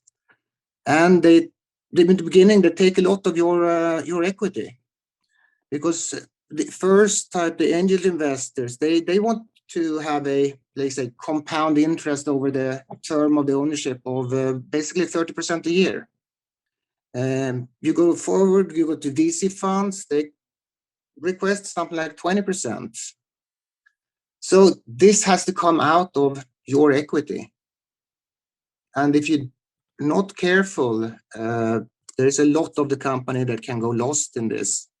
I have been lucky and gone public without neither angel VC funding, just friends and family. But even there it costs a lot of money. When you take an investment banker, first you have to pay him 10% of the money he collects. And then you have to satisfy the market with roughly 10% return on investment at the end of time. So it's not easy. And then there's the regulations. Every time you raise capital, you have to file a Form D with the SEC. Be careful about that because it will hit you in the end if you don't do it. Luckily, you can do it after the fact. It is something to think about. And if you have the opportunity to go public, there are many ways you can go. You can do straight IPO, you can do reverse merger or through a SPAC, or you try the new type of crowdfunding. I have done direct IPOs and reverse mergers with our companies. And there's been a steep learning curve of where you go wrong. Because if something happens, we have always been completely virtual. We're 4 people in our company. We don't expect to grow. We outsource everything. So no, just prepare yourself. It's not easy to raise money and it's not cheap. Ola, thank you very, very much. Next up, we have Fredrik, co-founder of Sunroof Consulting Group. He is a global humanitarian leader and business developer who inspires others to act. Hi, everybody. It's been incredibly interesting to hear from you all. I am Swedish. I'm sitting in Baltimore, and I work most of my time in Africa. I'm going to be very brief today and talk about two things. First is how to set up a business in America, which may be harder than you think it is. And secondly, I'm going to talk a little bit about the opportunities in Africa. So in the US, you have your ideas, you have your plans. If you have your networks, that's fantastic. If you're coming by yourselves, there's only one place to start, and that is in Delaware. Find yourself a very good company that can help you with registration. Register right from the beginning so that work permits and visas and so on be arranged. There are ways of doing that, but you need to find the people with international experience. Get a very good tax consultant, because taxes are important. You may be able to have your income, maybe able to pay your taxes in different places. So get yourself a good company that can help you register. Get yourself very, very good tax consultant, but look at Delaware. That is my number one message. My number two is that look at Africa. Africa is a fantastic continent, 1.2 million people, the fastest growing continent in the world, and also the fastest growing middle class in the world. If you have any activities in areas like education, health, energy, water, anything really, even some of the things you've talked about may sound a bit remote for African countries, but there is a very, very big market. Look at it. If you do something that empower women in particular, there are so many opportunities. So let me recap. If you come to the United States, make sure you register properly. Look at Delaware as your first destination for your company. Number two, look at Africa. 1.2 billion people, fastest growing middle class in the world, open for so many opportunities. And of course, any questions on that further, I'm here to answer those. Thank you, Adam. Fredrik, thank you. So next up, we have Michael, co-founder of Darken, a streetwear brand founded in 2015 in Stockholm. The importance of business networks is undoubted. From your own experience of fundraising and scaling internationally, what tips would you give to people at that early stage of their journey? Thank you. Very nice. Very pleased to be part of this whole event. Everything has been interesting. When it comes to running a Swedish startup, one thing to go global, I would suggest that think globally from the beginning and try to get sort of a cap table that's not too large at the beginning. Start very cost efficient and try to get funding both from local markets, which is obviously the easiest. But if you're aiming at Asia or the US, for instance, try to find an initial angel investor or friend or whatever to invest a little bit. Because if you have that in your cap table, you already are thinking globally, and it shows future funders or investors that you had that strategy from the beginning. And in today's world, especially if you think digitally or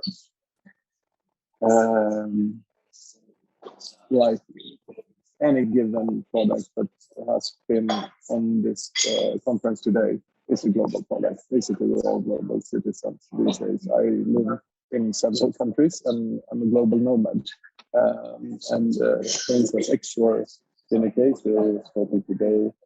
I have one tip for you. Talk to the people in Iceland when it comes to glacial lagoons, because I was visiting several yesterday and I was so surprised that we still have boats with noisy motors scaring the seals in those glacial lakes because it's a highly sustainable country here.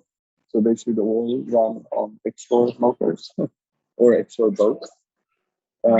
So just by traveling, you get insight. So as a global entrepreneur, you should always know all the markets you go to by talking to people there digitally or by visiting them. So that's why I speak many languages, because I think it's relevant if you go global to know what you're talking about. Thank you very much, Michael. And next up, we have Karl, co-founder and CEO at Burt Intelligence, a New York-based company which provides revenue intelligence for the media industry. I'll leave it to you, Karl. Hey guys, I'm Karl Eskinen, co-founder and CEO of Burt Intelligence. And the question I received for this event was, what are the key elements to your startup success in New York? So we founded our company in Gothenburg, actually on Silicon Vallgatan. But we quickly realized that for our industry, which is the advertising and media industry, the global epicenter is Manhattan, New York. That's where everyone is. So we realized in order for us to enter the New York market, we went about by hiring a US sales consultant who had one job, host dinner parties and go to conferences in order to book meetings for us. Within a year, we signed our first major six-figure US client, and then shifted our focus from getting new ones into making them as happy as humanly possible. We had endless meetings at their offices. We went to 4th of July barbecues, football Sundays, you name it. And then making sure they had as many opportunities as possible to talk about our amazing software at industry events, dinner parties to generate more leads. If we fast forward a few years, today we're roughly 80% of our revenues and half our staff in the US. So it's definitely been a successful bet for us. If you are looking to succeed in New York and you work within B2B software, my recommendation would be to skip the stressful years of commuting back and forth and just move there right away. Eventually, I did that about 6 years ago. And I would also add, if you're not committed enough to make the move at some point, I would just recommend you to scale your company elsewhere. It is a city that is really requiring your full uninterrupted attention.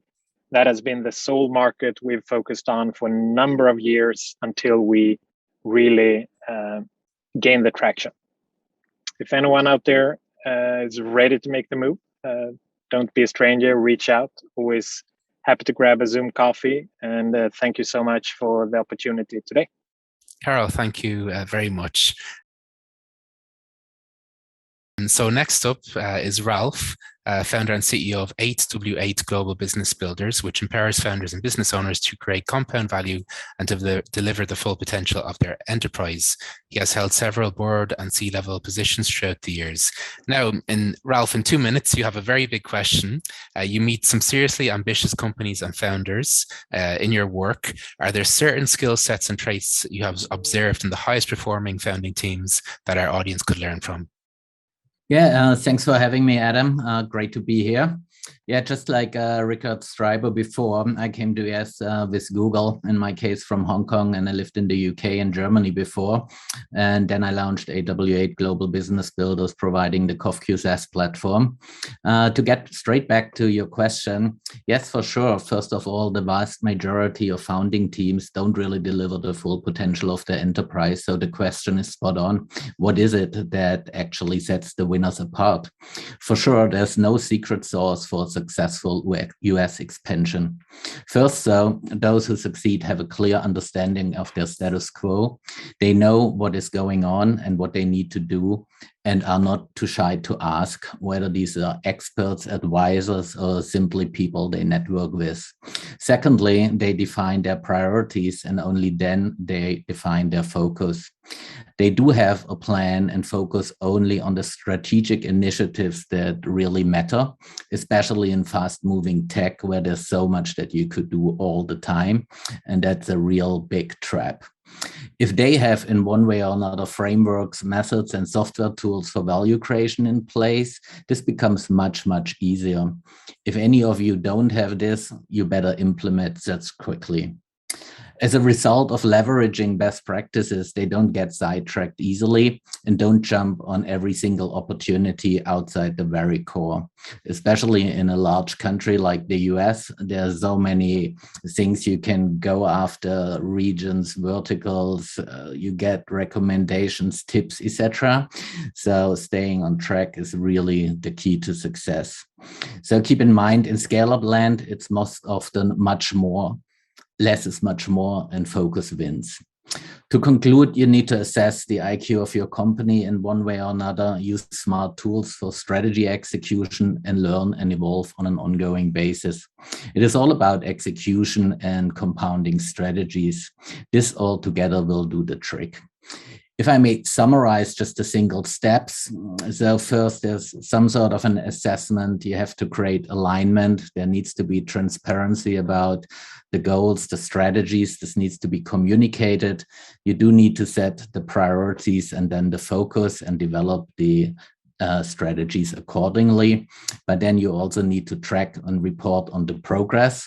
And then again, you assess the situations and adjust and repeat. If anyone likes to read up a bit more on this, we have a COFQ Knowledge Center on our website, aw8.com, and feel free to follow us on social media. And yeah, thanks again, Adam, for having us. Thank you. That's the Silicon Valley section over, and now we're going to have a very good section, the Fireside Chats, where we have more in-depth conversation. And my first guest in this part will be Karina. She is a serial entrepreneur from Sweden, based in Boston, and she has more than 25 years experience in the high-tech industry.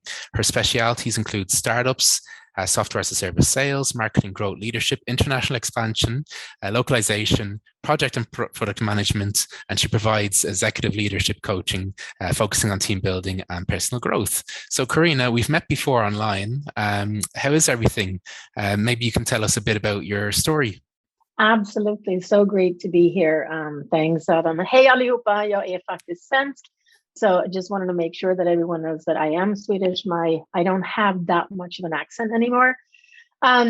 So I moved to the US in '92. I consider myself a Scandinavian mutt, a bit of a rebel, and probably considered to be more of a Mediterranean Scandinavian. I was always questioning things when I was living in Sweden. I was always too opinionated, questioned authority, and always felt that respect is something that was earned, that you're not entitled to just because of a specific position or a specific last name. So coming to the US, working here in '92 was really, really liberating for me. I realized that hard work really pays off. Individualism isn't frowned upon, and being different is actually okay. So I've always been comfortable with the risk, but in the US, the stakes are higher. I think it's really important to understand that from an entrepreneurial point of view. There really is no one to catch you here if you fall, and failure is expected, but falling down and staying down really, really isn't. So when I moved over to the US, I started in corporate America. I moved into private companies, both domestic and international ones. And I served in a lot of executive management positions and got the experience that was needed to kind of start something on my own. My first startup, I was pulled in by the actually original owner and founder who wanted to step down. And when I took over, it was a small company. It wasn't growing a ton, and about 70% of the revenue came from a handful of clients, and all of this really needed to change. So I realized that I needed an ops and a finance person, a partner that could take on, so that I could take on growing the company. It was super exciting. It was really scary, a lot of risk. If we didn't grow, I definitely wasn't going to make a salary. So it was imperative to grow. In the first few years, I grew the company by over 400% and ended up selling that business to actually start and found my second startup. And The second startup was actually started because an existing customer was looking for a software solution to help them go global. And I realized that there was a need for this kind of software beyond just this one customer. And I got together with a new business partner and founded the new company from scratch. And it was completely bootstrapped. We had no funding, we had no nothing. We started with our bare hands and grew that actually from 2 people, the original ones, to over 40 employees. And on the way got funded, friends and family, angels, VCs, etc. So once you get into the startup world, it's kind of addicting and you're probably not going to stop unless you crash and burn.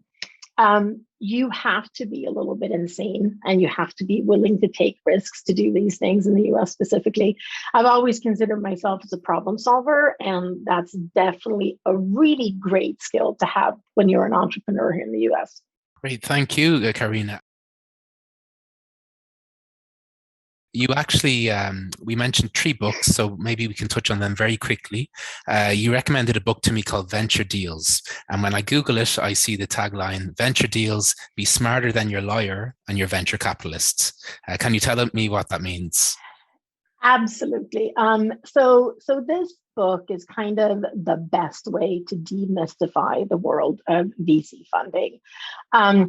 VC funding in the US can be brutal, and you really need to know and understand exactly what the term sheet contains, the term sheet that you're hopefully going to get, not just short term, but also long term. What are the pieces that are negotiable? What are not? The future of your company really depends on it, and you can lose out on everything that you've built.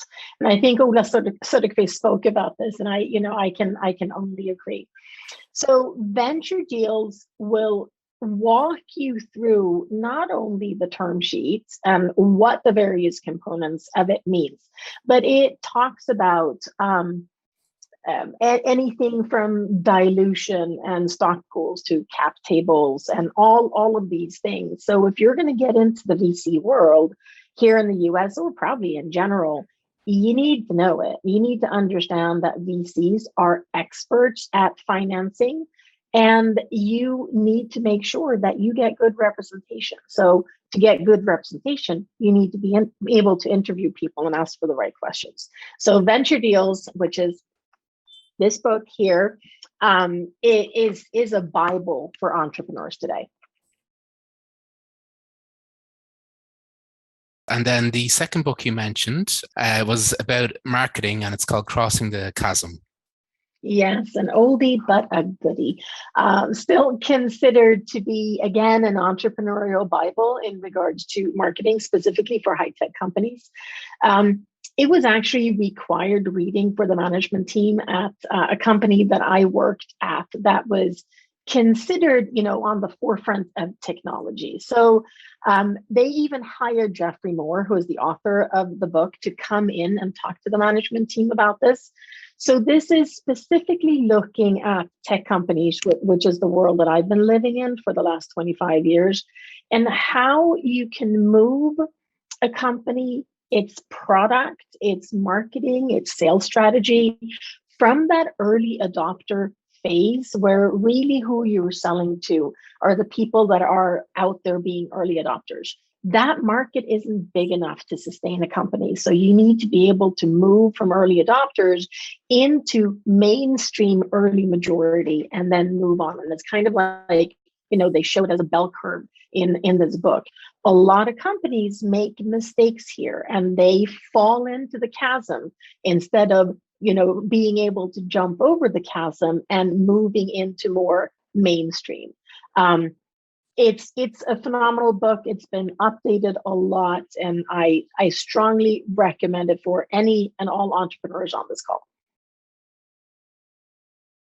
We have one more thing to cover, solution selling, a book about sales. Sales, what I live and breathe daily, and I have been for a long time, sales and marketing. Solution selling, again, there are about 1 million different sales methodologies out there. And it depends on, obviously, what it is that you're selling to figure out, which methodology should you use. A lot of them are great, some of them not so.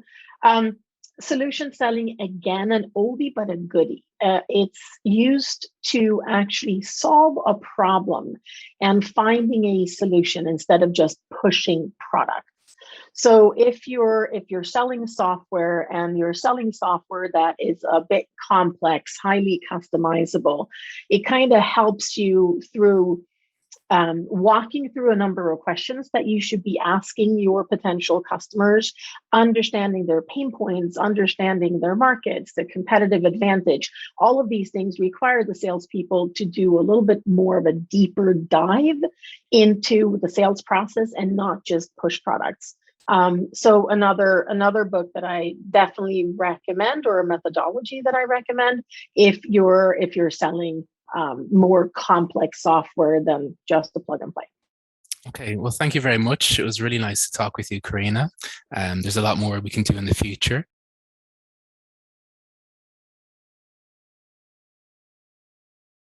So guys, next up, we have Frank. Frank is ecosystem developer, EMEA and global emerging markets at Twilio Startups. Adam, thank you very much. And it's a real pleasure to be here with all of you today. Today, we're really just going to be looking and discussing about customer engagement and what this means from the perspective of Twilio. And this is something that me and Adam have been having a bit of a back and forth on recently. So Adam, please feel free to take it away. Yeah, so we're going to cover two things: customer engagement, getting customers, but very importantly as well, customer retention, which a lot of startups actually should improve on. I talk with a lot of startups who are fantastic at marketing and selling. They spend a lot of time and money on generating customer growth, and on paper everything looks good, but then a month or two later they try to sell to that person, that company again, and the company doesn't buy back from them. So why do you think this is, and how can you get your customers to come back again and again? I think one of the key things to ensure you do get your customers to come back again and again, it really comes down to A, listening to your customers, and B, really understanding the right channels by which to communicate with your customers. I think what we've seen during COVID and just the pandemic as a whole is really the best businesses are not only those that are able to adapt, but those who listen to their customers as much as possible. And I think adding to that, customer satisfaction really is an output of customer service and customer experience. I think when you create an excellent experience, which is, finding or identifying the right channels to communicate with your customers and understanding, when is the optimal time to connect with them, that creates the satisfaction or the experience that delights the customer, by which you're then able to focus and double down more on customer retention and extracting the maximum lifetime value out of the customer, as opposed to just growth at all or any cost. So I think that's really the most optimal way to ensure that you keep bringing customers back to your product, to the solution that you're providing. Great. And I recently read a book called I'll Be Back. It was actually influenced by the Terminator movies, that famous phrase, I'll be back. And it's all about how do you get your customers to say, I'll be back again and again. And next up, I wanted to say, we've focused on customer retention. We should get that right. Then what about customer growth? What's the best way to get that? I think really being able to scale with your customers and growing your product or solution, I think, is really being able to understand what it is that you're looking for. I think what I've loved about working at Twilio and just seeing what they do and what we do as a business is really taking time to listen to the customers, and actually all the problems and the pain points that they have or they go through informs our decisions about the product. So I think really founders should really double down on listening to the customers, doing surveys, teasing out all of the issues and problems that occur, because that actually informs your product roadmap or areas you can optimize your product. And actually thinking about, you've got marketing as a component, you've got support as a component, you've got sales, and you've got operations, and really mapping out, okay, in terms of the customer life cycle, where are the different areas I can optimize for growth? Where are the different areas I can engage with customers? And I think really having this focus and doubling down on that will ensure that founders are able to scale and double down on growth. But I would always optimize more for retention as opposed to just growth, because I think when you double down on retention, you can actually drive growth as a byproduct of that. Great. When it comes to Twilio, what are the most important components of the customer experience? I think customer experience with Twilio feels like basically having a partner, because I think a lot of businesses usually outsource their solutions. They usually pass it off to another partner or business to build out for them. And not that there's anything wrong with that, but you can never really control your solutions that you're trying to build. And also it creates a distance or a dissonance between yourself and the customer. I think with Twilio, it's all about being a trusted advisor, a partner, supporting businesses to really understand who their customers are and how they can utilize our tools in order to get closer to the customer and drive engagement. And I think specifically when speaking about startups, naturally we focus on mid-market and enterprise companies as well. But when we do focus on startups, I think Twilio's tools are primed to support founders and startups. When you look at email, it's still the most ubiquitous form of communication, and it's still very much foundational in terms of how founders are communicating and engaging with their customers, not to speak of SMS and WhatsApp and just a wide range of solutions that we provide. So I think all in all, it's being a trusted advisor, a partner that can support businesses to better understand who their customers are, and then really how to use our tools to scale and drive further engagement and growth. Yeah, and I suppose before implementing any changes, do you think it's important for startups to ask what should be my goals for improving customer experience? How can I improve it first? Absolutely. I think startups and founders as well, I think everyone needs to have almost like an engineering mindset, which is, what is the output of X? Like, why am I doing this? And what is the intended result that I'm looking for? I think for founders is always thinking about, okay, not only how can I delight the customer, but what are the tactics or the mechanics that I can use in order to drive this? And then if possible, is it like, am I able to scale this? Is it repeatable? And also, am I able to personalize this experience? So I think these are the different components that founders need to think about really early on. And although it doesn't appear fundamental, I do believe that communications and customer engagement are actually probably the most substantial moats that will help founders to differentiate their startups in markets that are very, very competitive. Great. And just a final thing then, perhaps you can tell us about Twilio, what exactly it does. I've used it before for phone calls, and how would it actually help customer experience? Yeah, absolutely. So Twilio is a cloud communications platform, basically CPaaS, and really it enables businesses to embed communications into their applications and their websites. I sometimes try and think of Twilio, or at least in my mind conceptually, as Lego blocks. So really being able to build, plug and play a variety of different APIs for the solution that actually meets your customers' demands. What I think is really compelling about Twilio is the fact that we have so many different customers, but they utilize the product in so many different ways. And it's really about that concept of being able to build exactly for your customers' needs and what they're looking for. But as I said before, and I mentioned previously, this is all about communication channels.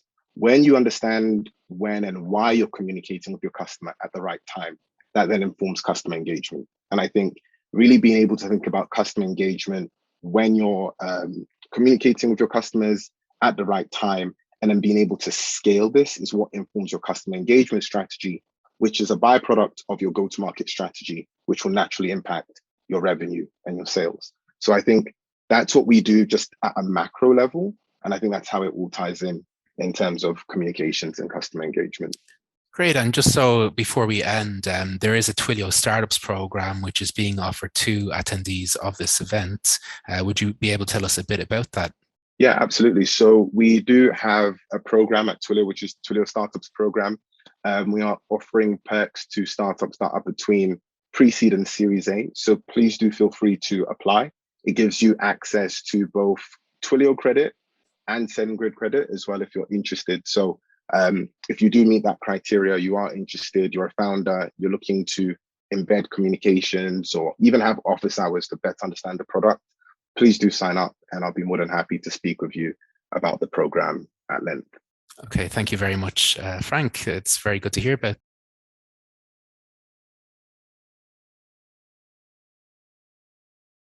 So folks, next up, we have Christopher.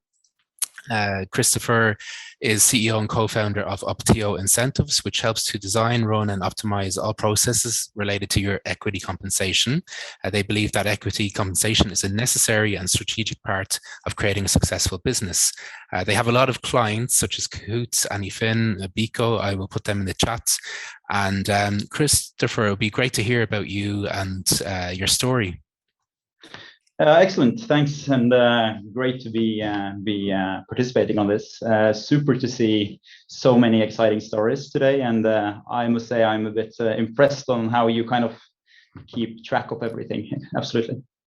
You're originally from Norway. You have a lot of experience in founding new initiatives.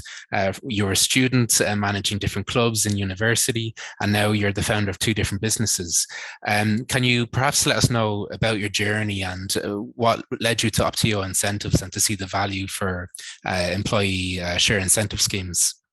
Indeed. My story started a bit in, I'd say, 2010, 2011, when I joined what back then was a startup, working with the specific niche of how to do accounting for share incentive programs. So that company, Norwegian startup, grew quite fast. We ended up having about 50% of the listed companies in Norway. We worked with Spotify, Deutsche Bank internationally, and we were acquired by a PE company from UK, and following that acquisition, I left the company and was working as a consultant in Norwegian companies on how to structure incentive programs optimally. So during that period, where we worked with various topics, we kind of found out that or we didn't find it out then, but we realized that share incentives is a great tool, but it's so complicated. So what we basically wanted to do was to try to see if we could make a software that simplified everything related to share incentives.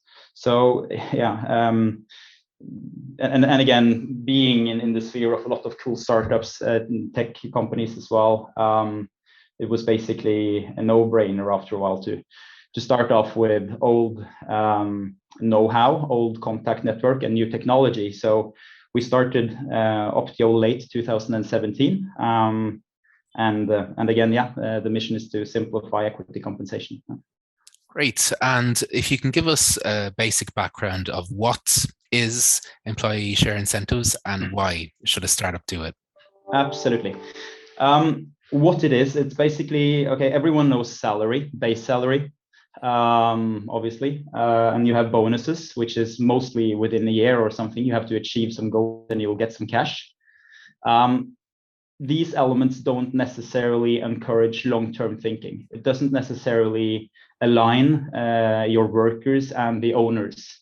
So what share incentives does is it shares the cake with the employees.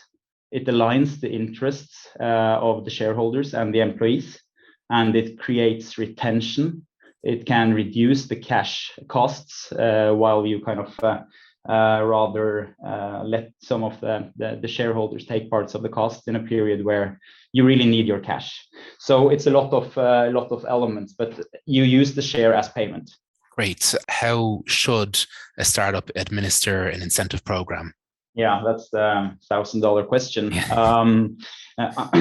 I would say it's a bit case by case, but still there are some golden rules in a way. I think don't give away everything at once. Think long term. Try to make a plan on how you want to work with equity incentives over the kind of period that you plan to grow your business, because then you'll be able to not only satisfy the needs of those that you are recruiting today, but also when you recruit people the next year. So be a bit, think long term also in planning. I think it's important to think about the time perspective of the business as well, because if you say all the shares should be earned or be vested in 3 years, while your main goal as a company is in 5 years, you also have a disalignment. So always think, what's the target time span of the company before you issue programs. I think also think a bit tax, because obviously tax consequences are different from country to country. So if I give you 1,000 shares worth 1 million, but you can't sell them in 3 years, you may end up in a situation where you get a tax bill at 500,000 and you have no shares to sell. Hence, your incentive program is a disincentive program. So yeah, those are some of the elements, but obviously there's a lot of things to walk through. Yeah. Yeah, and this is actually, I'm quite surprised. It's quite good. I'm sharing the results now of the poll, but the majority of startups in this conference actually have an employee share scheme, or they are considering it. So right now, out of 100 voters, a quarter already have one, which is far more common than I thought. Is that actually common for startups in the Nordics, or is it the figure typically a lot lower? Oh, I'd say it's quite high, because it's like, there are, when you start a company, you typically find your co-founders. Let's say you're 4 people with various backgrounds and various skill sets. But when you want to recruit your number 5, 6, 7, 8, you obviously want to include them as well. But you don't necessarily want to just give them a lot of shares. And if they leave 2 days from now, they will keep the shares. And as soon as you do that with some sort of vesting schedule, then you're doing share-based incentives. So it's quite common. I would say it's quite representative, yes. Great. And I suppose something else we had from the results is what percentage of shares would you give to your employees? You call it the $1,000 question. I would say the $1 million question. What is the figure typically? There are actually some guidelines on this. I would say when you're a startup, a scale-up, early stage, pre-listing, it's common to up to 15% of the outstanding shares to be used on a program. It's not something you do at once, but that's like, let's say you say we should never exceed 15%. That's like something you can do. As soon as you list your company, you're kind of under the category, call it small cap, mid cap.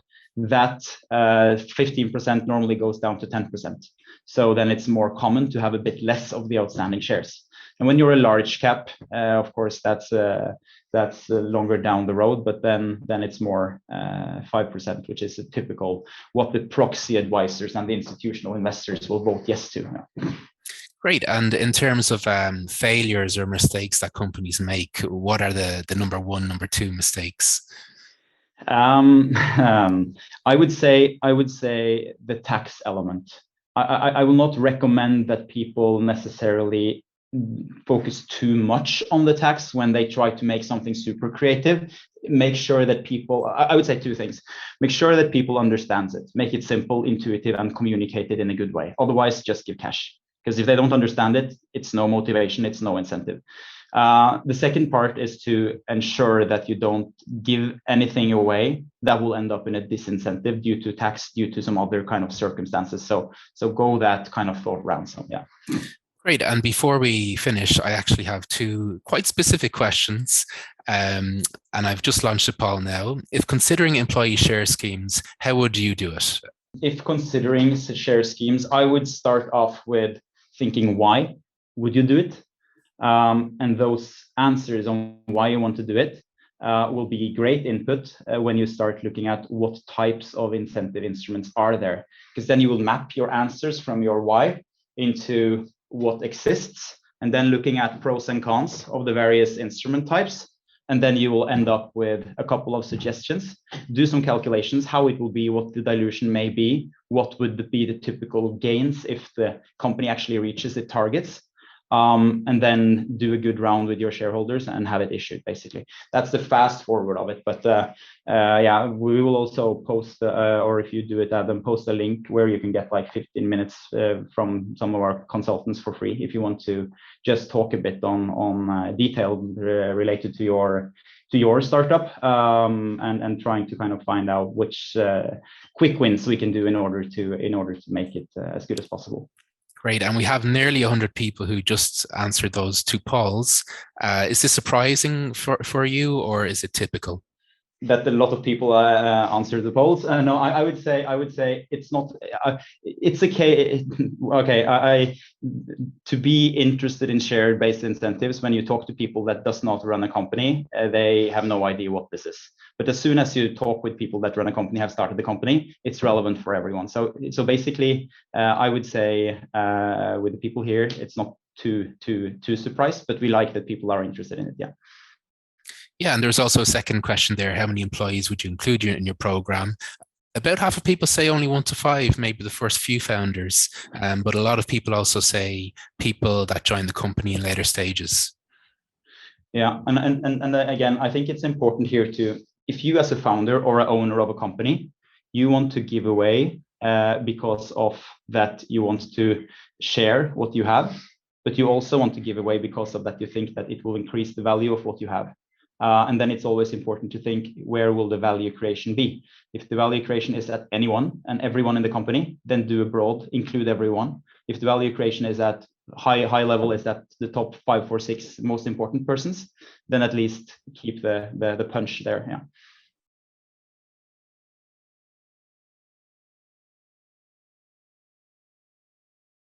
So folks, next up, we have Ott Salmar, Head of Sales at Cloudvisor.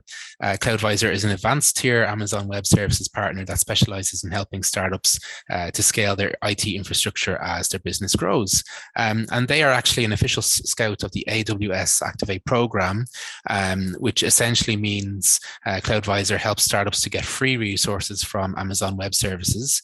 Each startup can receive up to $100,000 in free AWS credits throughout the startup's life cycle. I'll share that in the chat in a moment, but Ott, how are you? Good to see you. Hey, good to see everybody, and very cool to see different startups sharing different stories. So it's good to be here. Great, Ott. So if you can quickly tell us, what is Amazon Web Services and what services does it include? So there's like over a few hundred services that's included in AWS services, but we'll use the abbreviation all the time. I assume a lot of people already know it. Amazon Web Services basically provides you with any IT resource that you need to start either your SaaS company or AI based, or even if you just have a static website that you need to have. Like I like to say, when you just have your own server running in your basement, that's fine for a local company. But when you are looking to have a global reach, then you need some sort of infrastructure that has also a global reach. And AWS is one of the top players in this space. Brilliant. I was just putting everything in the chat. And can you tell us then, I suppose, how is Cloudvisor helping startups, and why startups in particular? Yeah, we, like 95% of our startups or our clients are startups, and we even have a unicorn in our portfolio, which is just a cool thing to mention, I guess. But in reality, we work in the Baltics and Nordics region. There's a few reasons for it. Obviously, we're from here, but how we started was we saw that there were more clients or requests to help out with AWS things. Then there was resource provided by AWS directly. And now, like 5 years down the line, we're in a position where we work closely with AWS, where they, point us towards leads that need help from us. And also we point them towards organizations that might need help from them. So it works really well. We help them out in terms of having boots on the ground, so to speak, as they don't have well, they do have people everywhere, but it's always good to have partners, who help you out with different things. And why startups is it's something that everybody needs in a startup. So imagine if founding and creating and building a startup is like trying to find gold somewhere. Then basically what everybody needs is the equipment to mine gold, and AWS basically provides this base layer that you need to have like this scalable infrastructure, where if you build your product and at one point you have 10 users plus all the friends and family, and then maybe it goes to 100 or 1,000 and it's quite local, but then 2 days later something pops up and it's 1 million users worldwide. Obviously it doesn't really happen that fast in any case, but the scalability topic is quite relevant, and then we help basically with everything that is around AWS, whether it be more specific auditing, compliance issues and so on, or it's just pure question about how much resource or free resource we can get from AWS in terms of credits. And I'd like to correct one point, is that there's this, each startup can receive up to $100,000 for free AWS credits. And I just found out a few days ago with meeting a client that if you are in the space of these cool key buzzwords like AI and machine learning and all those like new up and coming technologies, then those companies have been known to get even more than that. So there's possibilities to get that. And then why we mention this is basically we know the infrastructure around our region and also around Europe. So we can basically point you in the right direction, put you in touch with the right people and so on. So you would get the maximum out of your AWS journey and also not pay more than is necessary. Great. And I actually did a poll there a few moments ago. I'll share the results. Is your company already using Amazon Web Services? It's a lot of people. It's 18% are already using AWS. For companies not using it, what would you say is the biggest risk of not using cloud computing, cloud storage? Maybe they're using some other cloud computing service. I'm not sure, but probably one thing that I can think of out of the 100, maybe the ones that are not using are just not at that stage yet that they need to have a highly scalable infrastructure. So if you're thinking about scaling up and wide at one point, then obviously AWS isn't the only one that's offering this in the world. There's a few more competitors, not going to name them, probably everybody knows them anyway. So it's something that you need to think about in the future. But yeah, like we work with clients that pay 10 euros a month or pay 180,000 euros a month. So we work with all kinds of startups who basically are using AWS, and the worries or the problems and the questions and the issues are always the same. So like they boil down to the basic elements, what is basically necessary to have it scalable.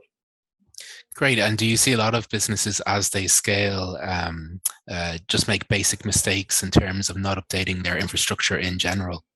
Yeah, if you don't have this resource in-house, basically somebody full-time doing your DevOps, so looking at your infrastructure daily, not even daily, maybe weekly, then there might be some risks that come up, maybe some idle resourcing sitting that you pay for, which is the most easiest thing that you can do. Probably not the correct way to say most easiest, but whatever. And then also there's security stuff that might come up where you have a user that used to have rights, now they left, and then somehow they have access to some resource and so on.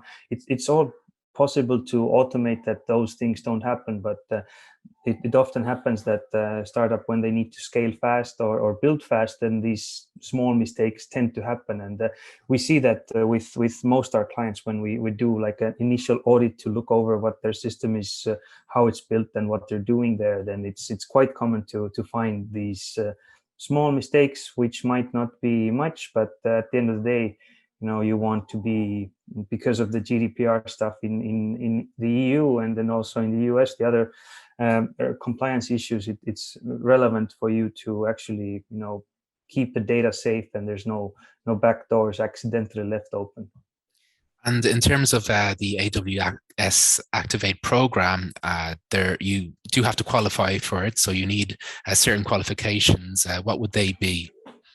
There's many different ones depending on which sector you're in, but there's one really basic one, which for startups is you need to be less than 10 years old.